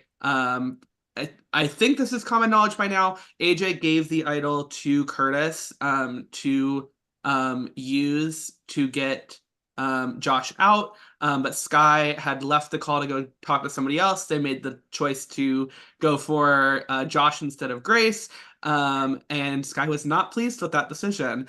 I believe that Sky and AJ did not talk for quite a bit of time after that. I told y'all it was real. So then we have Jake B and Jake S. This was a text fight. Once again, I might need to remind it over what elimination this was after. It was after Josh's elimination as well. I will say just regarding that, there was it was so funny to watch. Like they were both ranting in their prod chat and arguing with each other. Yeah, it was great. I think my favorite line was something about Jake S saying not to call him a bitch, he's sensitive or fragile or something like that. Yeah, that was great. And then the Jake B and Daniel one, I need somebody else to elaborate on that one. I don't So have... I was on that call. I can jump in on that one. It wasn't so much more of a fight as it was Jake B screaming at Daniel and making Daniel feel like he was responsible for Jake B's name being out, when in reality, I personally, from my production perspective, it wasn't Daniel's fault. He basically, Daniel was trying to save Grace and trying to make a move, trying desperately to get some sort of power because not a lot of people were giving Daniel the time of day. And he tried to make a move. Grace kind of opened her mouth to the wrong people. Things started to spread around. And one way or another, people started to look at Jake B instead of Grace for a minute. So Jake then proceeded to scream on call at Daniel that this is all his fault. He never should have tried to save Grace because now that he's trying to save Grace, he's in danger. And Daniel's like, oh, I guess I shouldn't have done that. Oh no. And I'm like, this is not fair because Daniel was not getting his like fair shot here, but he didn't know what to do. So it was more of that type of conversation, but it was worth mentioning. Absolutely. Okay, and we did end up giving the award to the Jake B and Sky versus Jake S and Why do you have Brian. that confused look on your face? What the No, my favorite part of the whole entire game was afterwards being on call with Brian saying, if I'm in a fight and you're my duo, you have to jump in. And Brian was like, you were getting jumped. I I was do late to the also. call, and he was getting jumped, literally We jumped. immediately, me and Jake were on the call, and I said, "We're getting in this chat right now." I'm pretty sure I did screen record this fight. I'll have to see if I can find it. Um, at least a decent amount of it. I also do remember later in the game, Brian put in his prod chat something about how one of his best moves was staying quiet during that fight, which I do think was smart. So, Yeah, I bit my tongue a little bit. No, if you um, ride for me, you jump in. You jump in.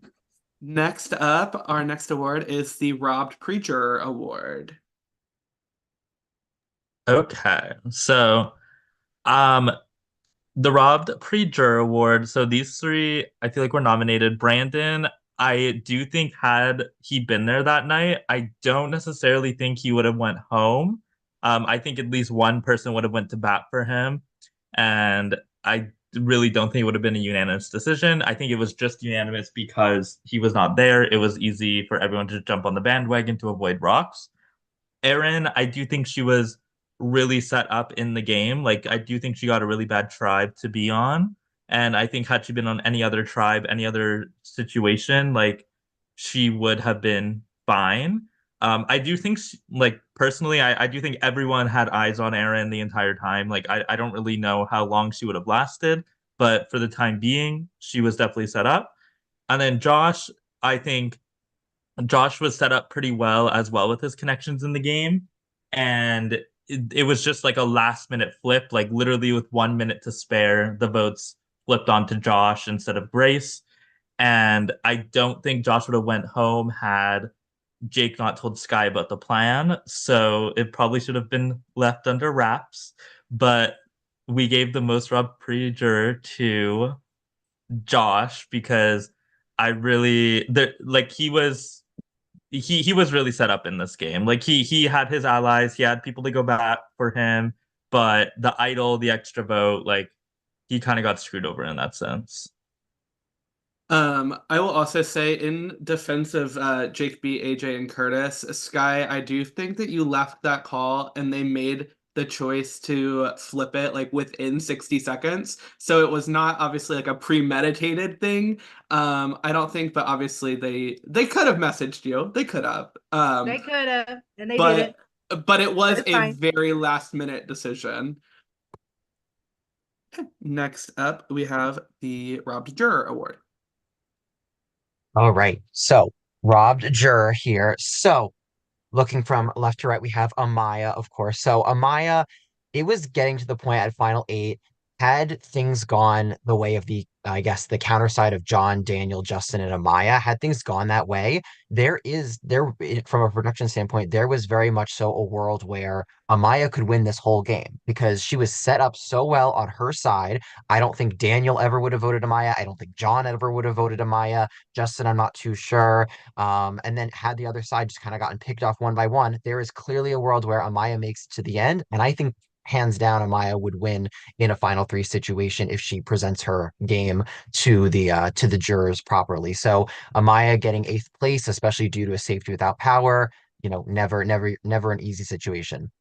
Brian, of course, I think it goes without saying, Brian played an amazing, stellar game from getting every negative and then some touchy subjects, superlative, if you will, at the start of merge, making it all the way to final four and having if he had won that immunity, he would have been here in final three. And really have no doubt that he would have taken it all the way tonight. So that goes without saying. Jake, you obviously, just like in season 3, you had such control over this game, such influence. People felt so good with you when they really had no reason to. You had people like Megan who were like, "Oh, I'm so loyal to Jake B. Like, I got him, I got him." And we were like, "Why? This doesn't really make sense." So, everyone really felt good with you, and getting all the way to final 5 despite your name being out so many times. Again, amazing, amazing accomplishment. And Megan, even from like day one, I think most of production had you pegged as someone who could potentially win. At least we really thought you were going to make it to finale, like top 5. Like, you were killing it. You ran this pre-merge. You may not realize it, I don't know, but you were in such a good spot. You had so much influence, and people were not looking at you really. At all to really target you anytime soon. Things obviously changed at the start of Merge and didn't go exactly the way that we, at least from production, expected. But with that being said, we did give this award to Megan because we really did see the game you were playing pre-merge. You were playing so well, and I don't know if it was cleared up yet in jury or not, but you were not even necessarily supposed to go home when you went home. I know that you felt very defeated. You felt like there was no point in trying, like everyone was going to vote for you, like everyone was ghosting you. You were not even the vote until minutes before, literally minutes before. You were not going to be the one voted out. The days where it was quiet for you, it was quiet for everyone. Like, it was so hard to watch because we knew how you felt. We knew that you just felt like things were over and there was no point. But in reality, that was not the case at all. And we wanted you so badly to fight and stay, and I think you still could have made it all the way to the end. So you I, definitely deserve this award. I also just want to say that, yeah, I just want to like, if you put in like the last minute work that round, I genuinely do not think you would have went home. Like, I do think a lot of people wanted you to stay. It was more so there was not really a counter vote that people were jumping on at that time, but I do think you did have the capital to get someone else out of the game.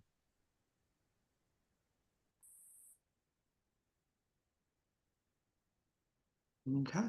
We will move on to the Best Rivalry Award. So we had Amaya versus Brian, Jake S versus Curtis, John versus Jake B, John versus Sky, and Justin versus Daniel. So Amaya and Brian, we saw from the get-go, those two were against each other. Tribe number one. Amaya never forgot that Brian went against her, and it kept going all the way to the end. Jake S. and Curtis was like the main storyline of the pre-merge for a little bit. Jake S. just would not let Curtis's name leave his mouth. And that just kept going. John versus Jake B, as well as John versus Sky. John made it very apparent who he wanted to leave the game and voted them many times. John is most the reason that Sky got any votes this season before tonight.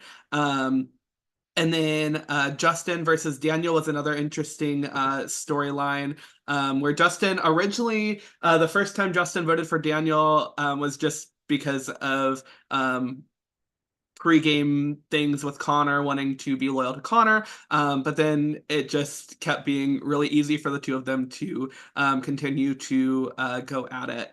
But we did ultimately give this award to John and Jake B. I don't know if any other prod has anything to say about this one, but We gave good TV. I think there was like, what was it? Was it like 16 days or 14 days or something that you guys did not talk? Like, Only 12. It was only 12. Because I knew he was coming over that round to save grace and vote for me. So I was like, you know what? What happened? Okay. The next award we have is the Best Confessionals Award. oh, sorry, this is me. Okay. So first we have Amaya. Amaya's voice confessionals, like it's her confessionals, her sending them to people, like they always had me like rolling on the ground laughing. Like she's just naturally so funny, especially if you get Amaya a little heated. Those are the voice messages I like to watch because she like would pop off. She had no filter. It was just so funny. Yup, just rattled me. And then if you then we had Sky. Sky, I feel like was the most consistent throughout the whole season, or one of the most consistent people with confessionals the whole season. A lot of her confessionals, she was explaining everything from her perspective. We also got a lot of angry confessionals from Sky as well. I don't know. People decide that they want to make confessionals when they're angry, I guess. Um, then we have Jake B. I think Jake B was really good at giving. And honestly, Jake B and Sky are very similar in this. They both gave us their thoughts the whole time, and it was very consistent round by round. And then we have Daniel. I think Daniel, I love how I'm like kind of grouping the two duos together, but Daniel was very much voice messages oriented, and he would just rant in his prod chat about everything, and it was just good content. But honestly, this is not even the question. We gave this award to Amaya because I don't think anyone made us laugh more than Amaya, to be honest. No, even like round one, Amaya was already giving voice confessionals that I was just cracking up every single time. Yeah, I loved Amaya's confessionals. I had to pick up my game because I feel like my last season I wasn't as entertaining, and so I'm like, everybody's gonna know all of my thoughts all of the fucking time. So Okay. Give me 1 second.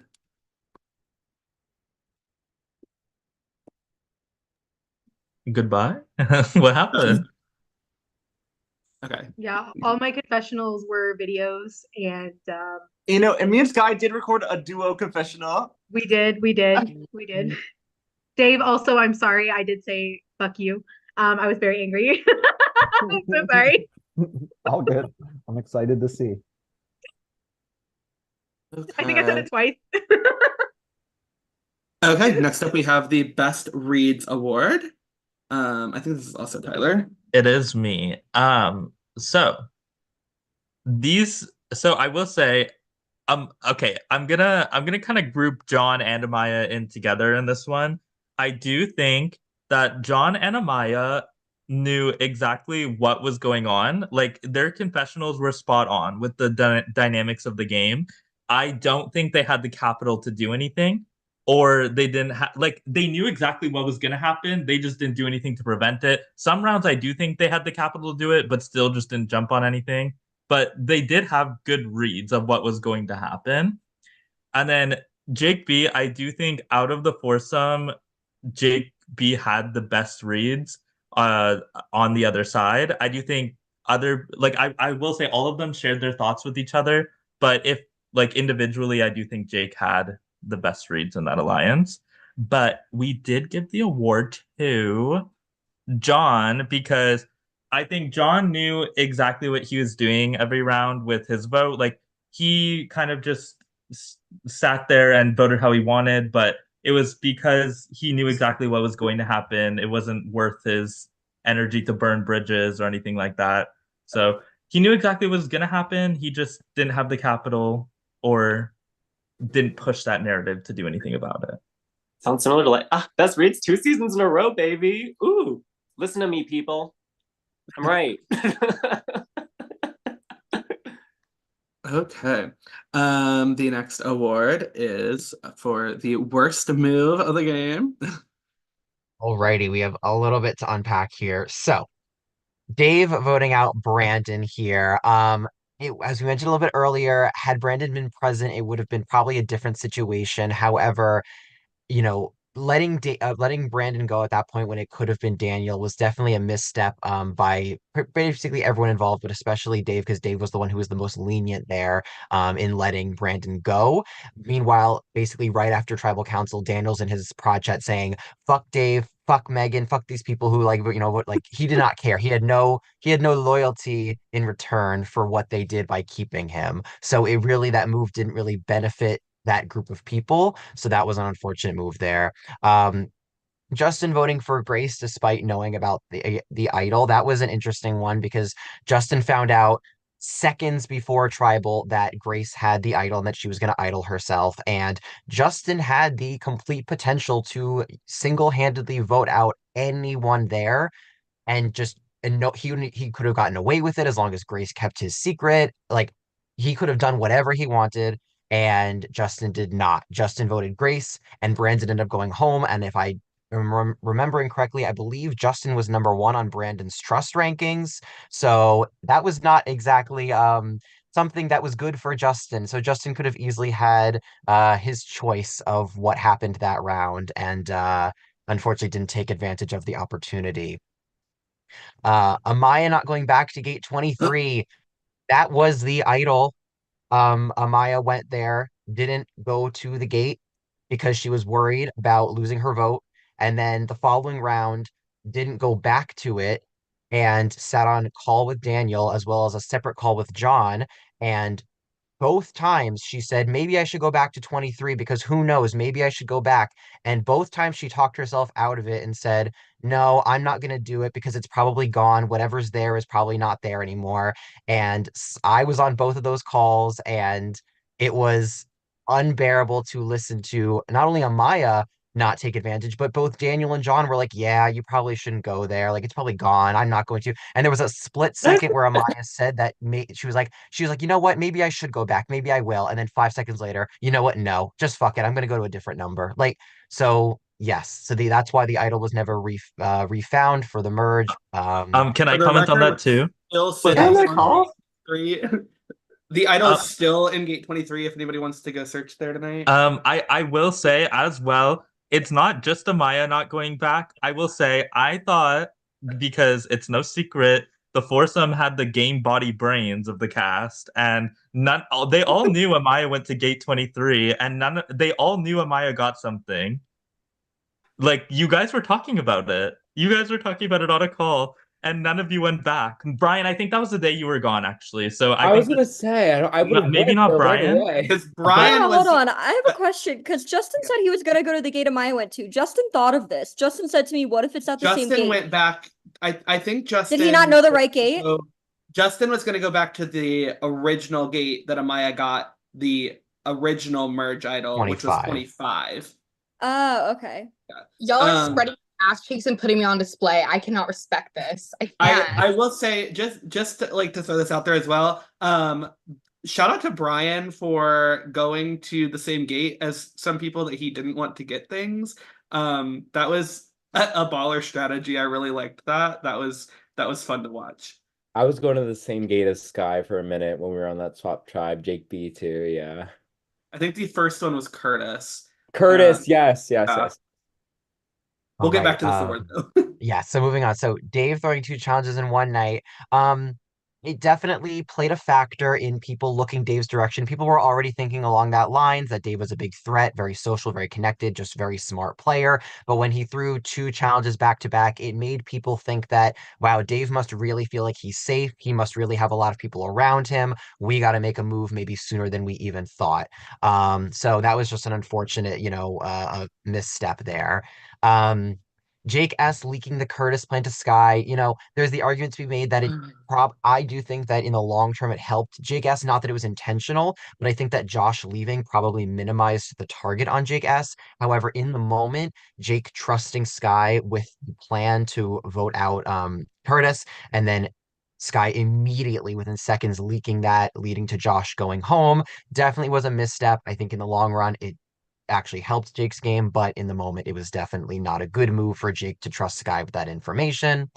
And then finally, Amaya not keeping herself and AJ safe with the idol at the first round of merge. There is definitely a world where um, there's definitely a world where Amaya could have taken her knowledge that she had the idol, obviously, gone to the right people. And in that moment, it probably would have been Jake B and Sky and told them that she had the idol. They could have all voted together. They could have kept herself and AJ safe, sent out another big threat. And moving forward, I think AJ and Amaya would have had each other's backs completely. And it would have been a completely different merge having if AJ was not the first vote out. So that was unfortunate again, but hindsight is 2020. We did give this award to Justin voting for Grace despite knowing about the idol.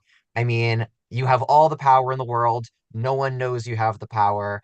And because you didn't take advantage, someone who trusted you completely went home. Love you, I would like Justin. It was not good. I would like to explain myself there. The way I was thinking was that I told so many people, I was like, if Grace had something, she would tell me. And that was exactly true.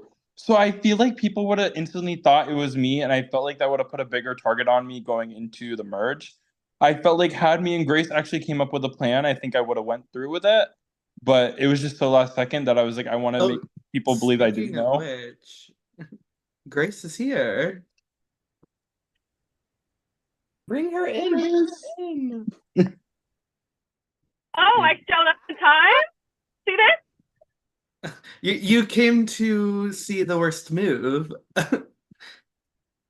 Lovely. We will continue. Any other words about this one? Okay. So now we'll move on to the best move of the game. So first was Brian turning on Jake S.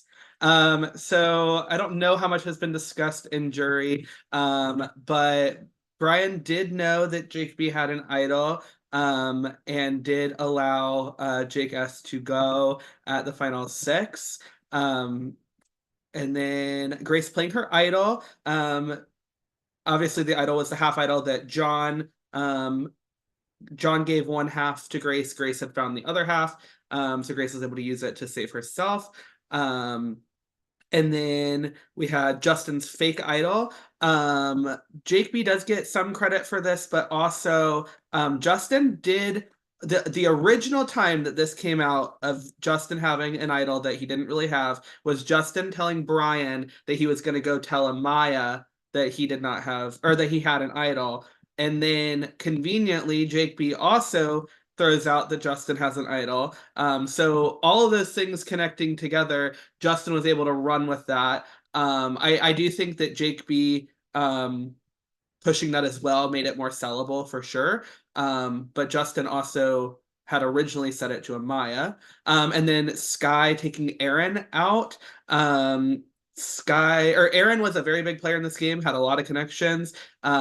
Sky was able to utilize that small tribe to take out somebody she was threatened by. And she had watched run this game. And then Sky using the safety without power on Daniel. Even though I myself would have used that safety without power to save myself, Sky was able to strategically use that to send away a number for the other side. I am very confident in the fact that Justin, John, Daniel, and Amaya were voting together that round. Justin turned their vote when Daniel was sent away from Tribal. John as well ended up voting Sky instead, but the four of them were going to vote together that round, so that would have changed a lot. So had Sky not done that, I don't know that she's the winner. But we did give the award to Justin's fake idol. If anybody else So my worst move involves an idol that was real. My best move Absolutely. involves an idol that was not real. Cool. I will say this is a shared award with Jake B. I do think Jake B gets quite a bit of credit for this as well. But Justin being able to sell this is also great. So okay. I just want to say, fun little fact: Michael Davis was actually a victim of me doing this in a past Oh, game. I absolutely was. And the person I hid behind who had that idol was actually the person that went out with that round, which is ironic. It all comes full circle.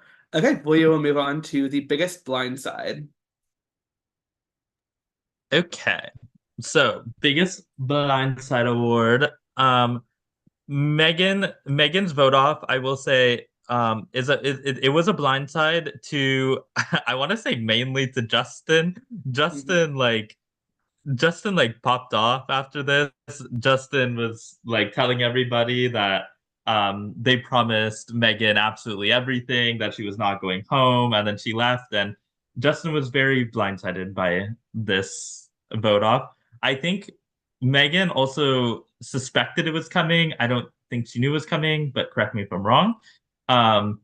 Josh, I do think felt so safe. Like I genuinely think Josh pushed for um sorry, who was it? Pushed for Curtis to go because Josh felt secure in his spot on the tribe. I think had he not felt secure, there wouldn't have been a world where Josh actually went through with that plan. But I do think Josh thought if something was going to happen, he had Sky to back him up, which was true. Just other circumstances happened. And then Aaron, I do think, I mean, if I was Aaron, I would be blindsided because the night prior, Jake B and Aaron sat on call for 5, 6 hours. And then Jake B proceeded to vote Aaron out. So if I'm Aaron, I would also be a little bit blindsided. But we did give the biggest blindside to Dave's vote off because I don't even I can't even tell you exactly what happened fully, but I know that there was one group that was voting for Dave, and then there was another group that was voting for who was it? Was it Jake S? It was Jake S. And Yeah. then like right before tribal, both groups kind of got on call together and was like pretending to vote for was it Amaya or was it I think it was Daniel. Daniel. it was Daniel. Okay. So everyone was just lying to everyone. There was like three quote unquote blind sides going on in one vote. And I do think Dave was like very shook to his core that he did go home at that vote.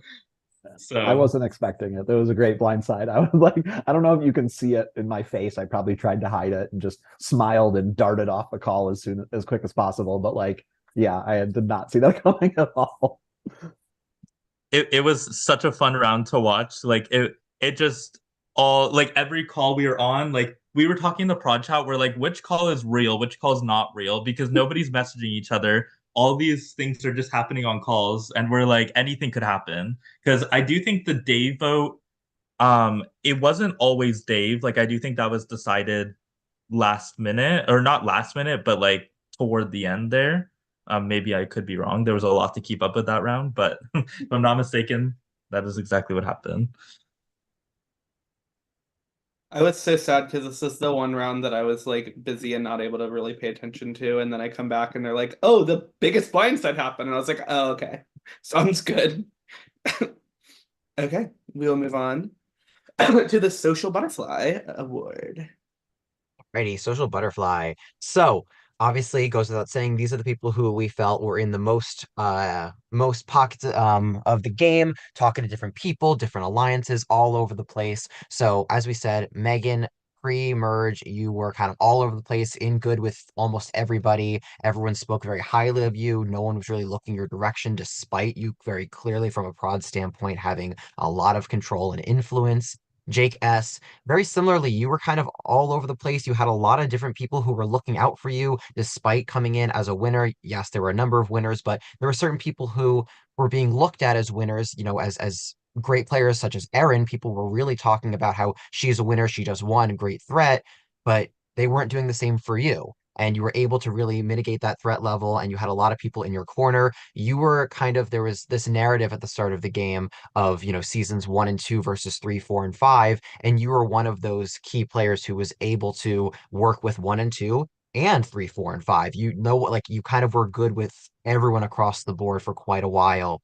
Jake B, you were again, just like in season 3, you had allies left and right, people protecting you when they had no business doing so, people looking out for you when they really shouldn't have been, people like Daniel who were loyal to you round after round after round, even though you just were not giving him information eventually at a certain point. So you clearly were just, you had a lot of influence and a lot of pull. And Brian, again, Brian, you were, especially pre-merge, you were all over the place. People were talking a little bit about how you were a threat. You're this great player. You've played well in other games. And of course, you came pretty close to winning it your first time. But even still, you were always able to reduce that threat level time and time again because you were just so good at being social, talking to people, gaining their trust, lying, without flinching on calls. You really know how to work the social game.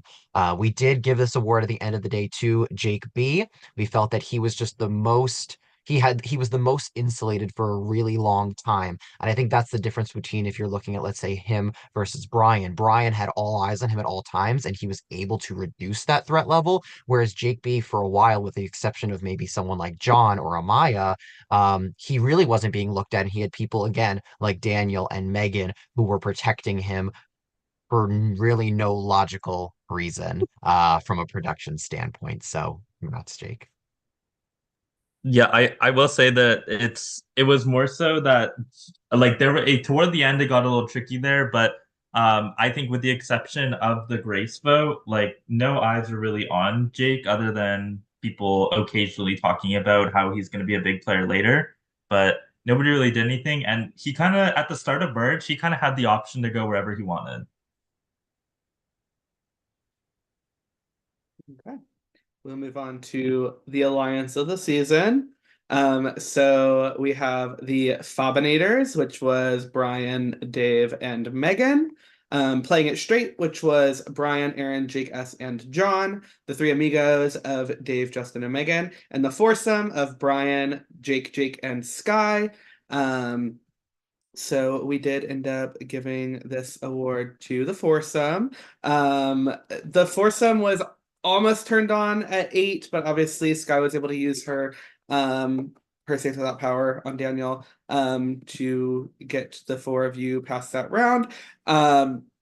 This alliance was really like crazy to watch because obviously you guys went against each other for such a long for so many rounds, but then you were able to come back because of a fight. It was just really interesting to see how you came together and also how you dominated this game. And also shout out to the Playing It Straight Alliance of Jake, Brian, and John, as well as Aaron. Even after Aaron left, the three of you were still in there together using that same chat. So yeah. I will Shout say, out my babies forever. I will say the foursome, I mean, they really had control for the vast majority of the merge. Obviously, that was the big alliance that was running shit, and from production, just to make things interesting, we were hoping the other side would come together. We had that at final 8. It really was a 4v4. Obviously, Sky's power really messed it up, but it really came to a head there, and it was so interesting to hear the side conversations and the prod chat comments about, oh, Jake B saying, what do I do? When do I turn on them? And then Jake S saying the same thing, and then Brian saying the same thing, and Sky not so much. Sky was probably the one who was most loyal about like riding it out. But it Absolutely.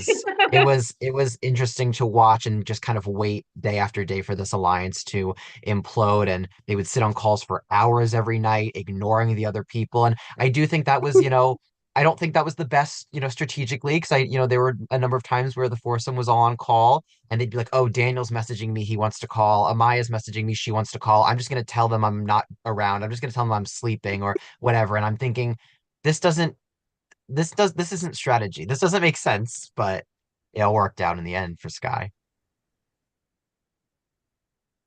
Thanks, guys. We'll move on to the the duo of the season award. There were quite a few duos this season. This is Tyler. Oh, this is me. Okay. We have Amaya and Daniel. And like honestly, I feel like I don't even like need to comment on this. Like I feel like everybody knows how all these duos like operated. Like Amaya and Daniel, I feel like were at the bottom for a while. And then toward the end of their vote offs, they kind of like were picking up steam. Like we already talked about this, but Amaya and Daniel, I do think had the game flipped around, they would have been toward the top for once. And then Brian and Jake S again, like I feel like if you look at which duo balanced each other out the best, I do think that duo they were more of a working duo as opposed to one person leading the duo and one like leading toward that connection. I do think they complemented each other very well, and both are just very social players. So it was easy for them to have other connections as well. We had Dave and Megan. I do think this is more toward the pre-merge and early merge stages of the game. Um, Dave and Megan, I do think like always confided in each other. I think a large portion of it was because they were always on the same tribe. Not, I don't know if it was always, but a large portion of the game they were on the same tribe. So they had that relationship. But we did give this relationship or this award to Jake B and Sky because I do think if any duo was going to be loyal to each other to the end, I do think it would be this duo. And yeah, there was kind of nothing else to really say. Like they sat on calls for hours. I never really doubted that they would go to the end together, even if they thought the other one was going to win. Whereas I think any other duo would probably consider voting out their other duo partner if it made sense. And only one duo has two winners. Iconic. They're so annoying. And we also switched placements. We did. Yeah, we did. That's Okay. Now we're going to get into the prod favorite awards. Unfortunately, some of our prod team wasn't able to make it tonight, but we all did pick a prod favorite. So I'm sure Rachel, Benji, and Taisha might have words later for you guys. So Rachel's prod favorite was Jake B. Well, Rachel, you're not here, but thank you, especially because we hated each other before the season. I did expect Rachel to be completely silent in that chat before the season started. Okay, we will move on to Taisha. Taisha's favorite was John. It's kind of like anticlimactic with them not here, but And then Benji. Benji's favorite was Dave.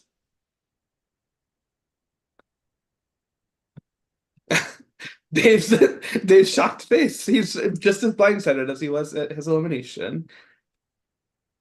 Okay. And now the ones that are here. Tyler, you're up. okay. So I will say this person, like they were just so fun to watch on calls specifically. Like every call they were on, like I'm all for someone who can balance a good personal game and a strategic game. Like I like to see both. Like I don't want to see someone get on call and just talk about game every time they're on a call. I also don't want to see someone talk no game. And I feel like this person balanced both of those as well as making me laugh on a lot of the calls that she was on. So my award went to Megan because I do think the calls I was on listening to Megan, like I followed Megan around quite a bit actually, because I did just I enjoyed watching her brain work, and then also I enjoyed watching her sit so calmly on call with somebody and then rant in her prod chat afterward, like freaking the fuck out. And so that was a highlight to see. But yeah, Megan is my prod favorite. Thank you so much. Oh my God. Okay. We'll move on to Zach. Okay. So it's been a pleasure to watch the majority of the cast in seasons 3, 4, and 5, and then come back here and kind of see how they play differently or similarly, see the differences. Obviously, I wasn't around during seasons 1 and 2, so I can't really compare, but one person by far, from what I've seen, changed their game, in my opinion, completely from their first time when I hosted them to this time. And it was such a joy to watch every step of the way. My prod favorite goes to Amaya. You amazed me during the merge. During season 4, you were completely robbed. You got Sareed hardcore at final 6, and you had the potential to go to the end that time, and you got pushed out because you didn't have an idol in your pocket like everyone else did at that point. And to see you come back, being an alternate, of course, as well, for those who don't know, Maya was an alternate, and coming back and basically taking charge at this merge. You went guns blazing from the minute the merge happened. I didn't see it coming. I don't know if the rest of Prod saw it coming, but it was like, who is this person who we are hosting right now? This is not the Amaya from season 4. This is not the Amaya from the pre-merge. This is a completely different player, and you did not give a shit. You threw names out. You didn't care. You said what you wanted to say, and you did what you had to do. And again, had Sky saved with that power not come in at final 8, you could have easily made it to the end and won this whole thing. So it was such a pleasure and your prod chat was so funny, and I enjoyed hosting you every day. Thank you. I feel like I did say like I wanted to play this game very differently than I played the first season. And I'm proud to say that I did. Yeah, thank you so much. I think I was Sky's prod favorite actually last season. And she Love how was. that And she was. love how that aged, Queen. Love how that aged. But yeah, thank you. All the love to prod. I love you all so much. I will also say, like, Amaya's like passion seemed like kind of unmatched preseason. Like, I do think like she knew she was an alternate, and the second she got the spot, she was like, "I know I'm an alternate, but I don't give a fuck. Like, I'm here to show you guys like what I got. I'm gonna be active this time. Like, I'm not gonna be inactive." And then when she got voted out first, us in the prod chat were like, "This is disgusting. This was terrible. Round one, y'all sucked. Like, that sucked. But I guess we also sucked for making you do 3 vote outs, so we can't say too much. Okay. And finally, my prod favorite. There's like so many people I could have given this to. I went back and forth on what I wanted to do here. But unlike Tyler, I like game bots, so my prod favorite is Brian. I love watching Brian work. The fact that Brian can say so many different things and people just listen and do what he wants is just really fun for me to watch. I like watching Brian manipulate people. I really enjoy it. I do think that Brian's been my prod favorite before, and he is again, and I will gladly own that. Brian, I love watching you play. Thank you, Michael. Okay. Now we have our big 3 awards. The hero of the season. Okay, so what defines a hero? Obviously, in there's many ways to interpret it. We as Prediction, how we interpret it is someone who loyal to their people, is fighting day in, day out. They're not necessarily scheming and backstabbing people left and right. I think it's safe to say that the people that were in control, that foursome alliance, y'all were not fucking heroes. So we're looking at the other side of things here.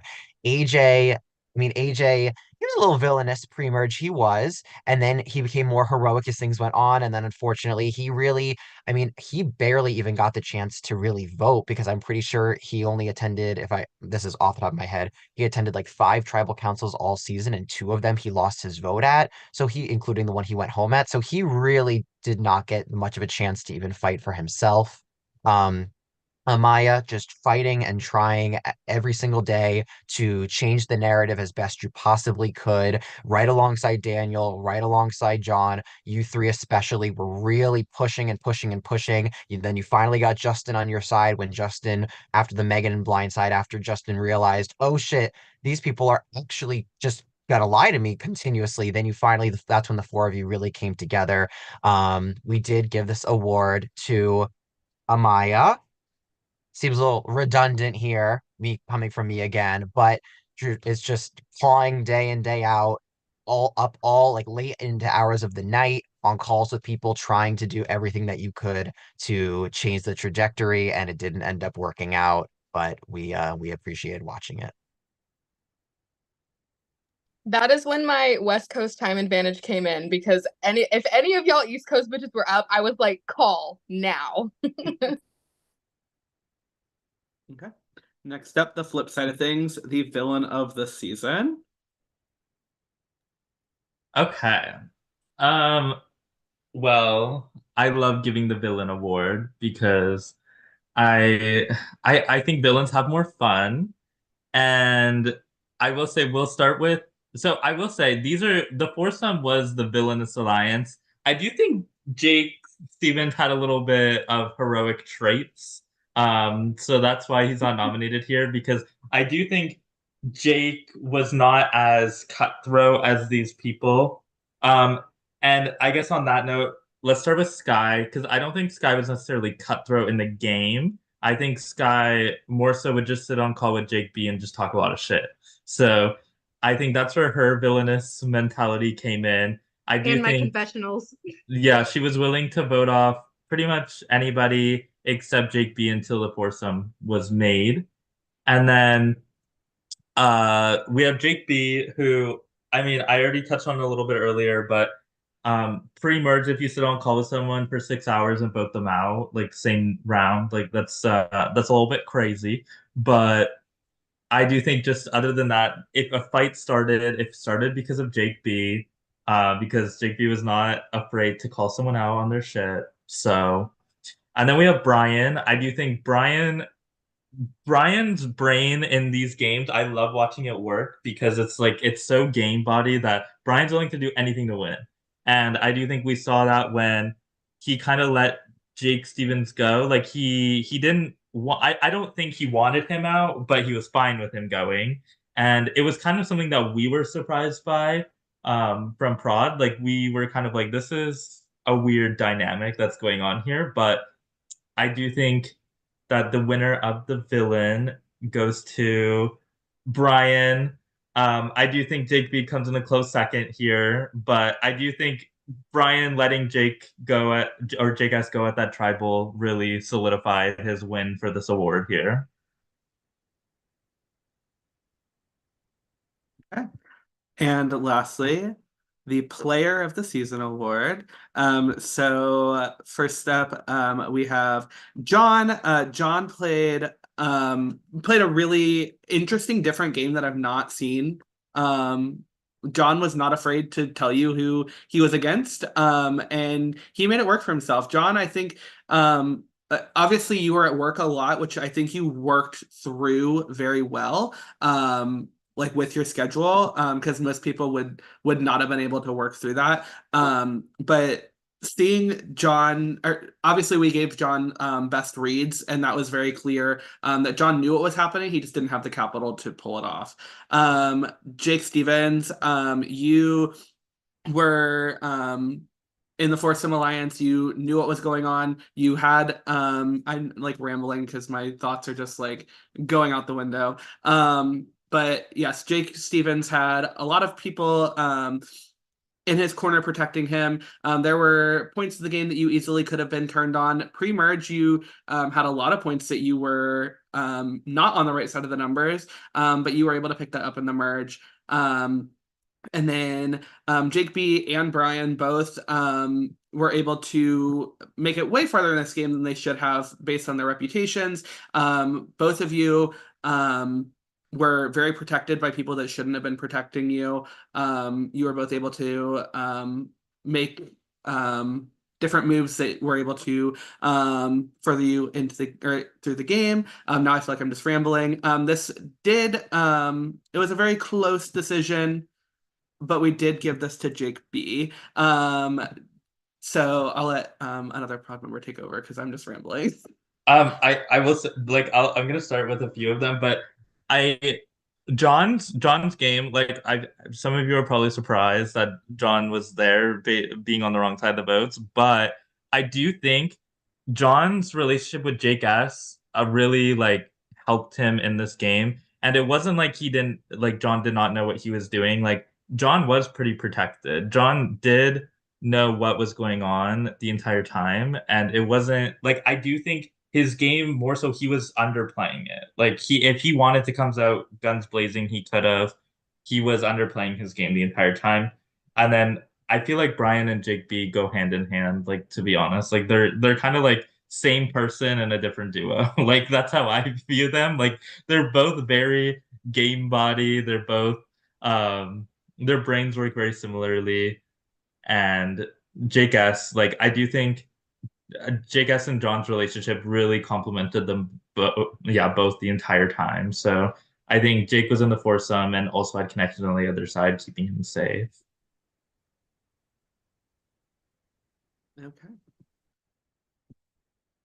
So that is all of the awards that we have.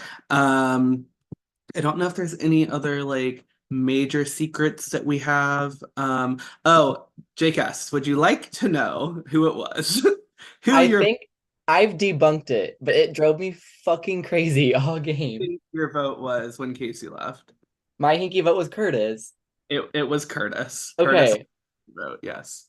I feel not bad for our rivalry then.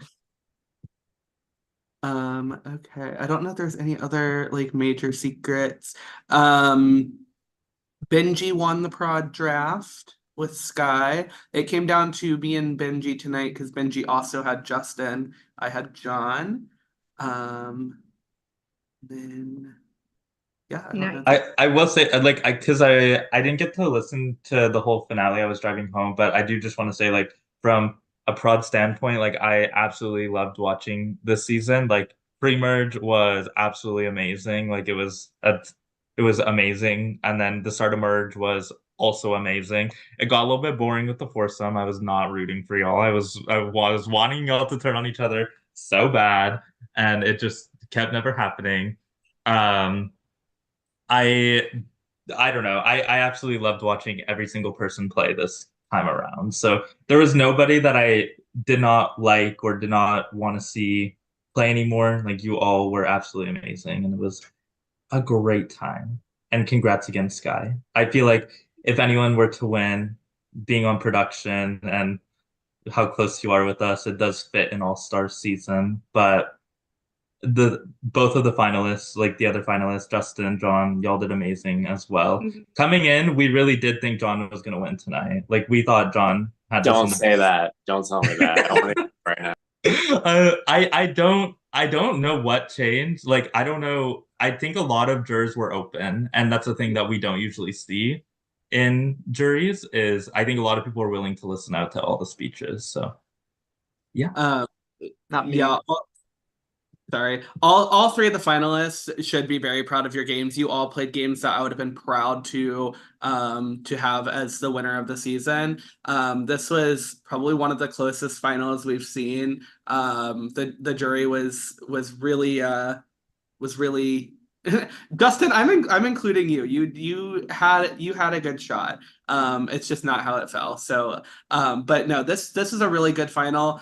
Jurors, you guys really did a good job. I'm really proud of this jury. So yeah, this is a really good season, really good finale. I'm really proud of all of you. You guys proved why we brought you back. So yeah.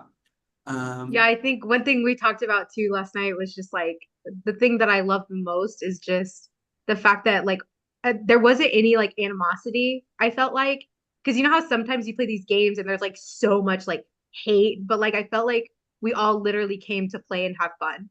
And that's what made it so much fun. So like I appreciate it. I love you guys. It was fun. We were nice in the rites of passage. I think we were nice. We were nice. Okay, so just to end off the stream, thank you guys for such a great season. This is really a really good wrap up to the first generation of Surviving 1994. I know it took 4 years. Sorry to season 1 and 2 for making you wait so long, but this is a great season. I really enjoyed it. Really enjoyed hosting all of you again. And with that, that's a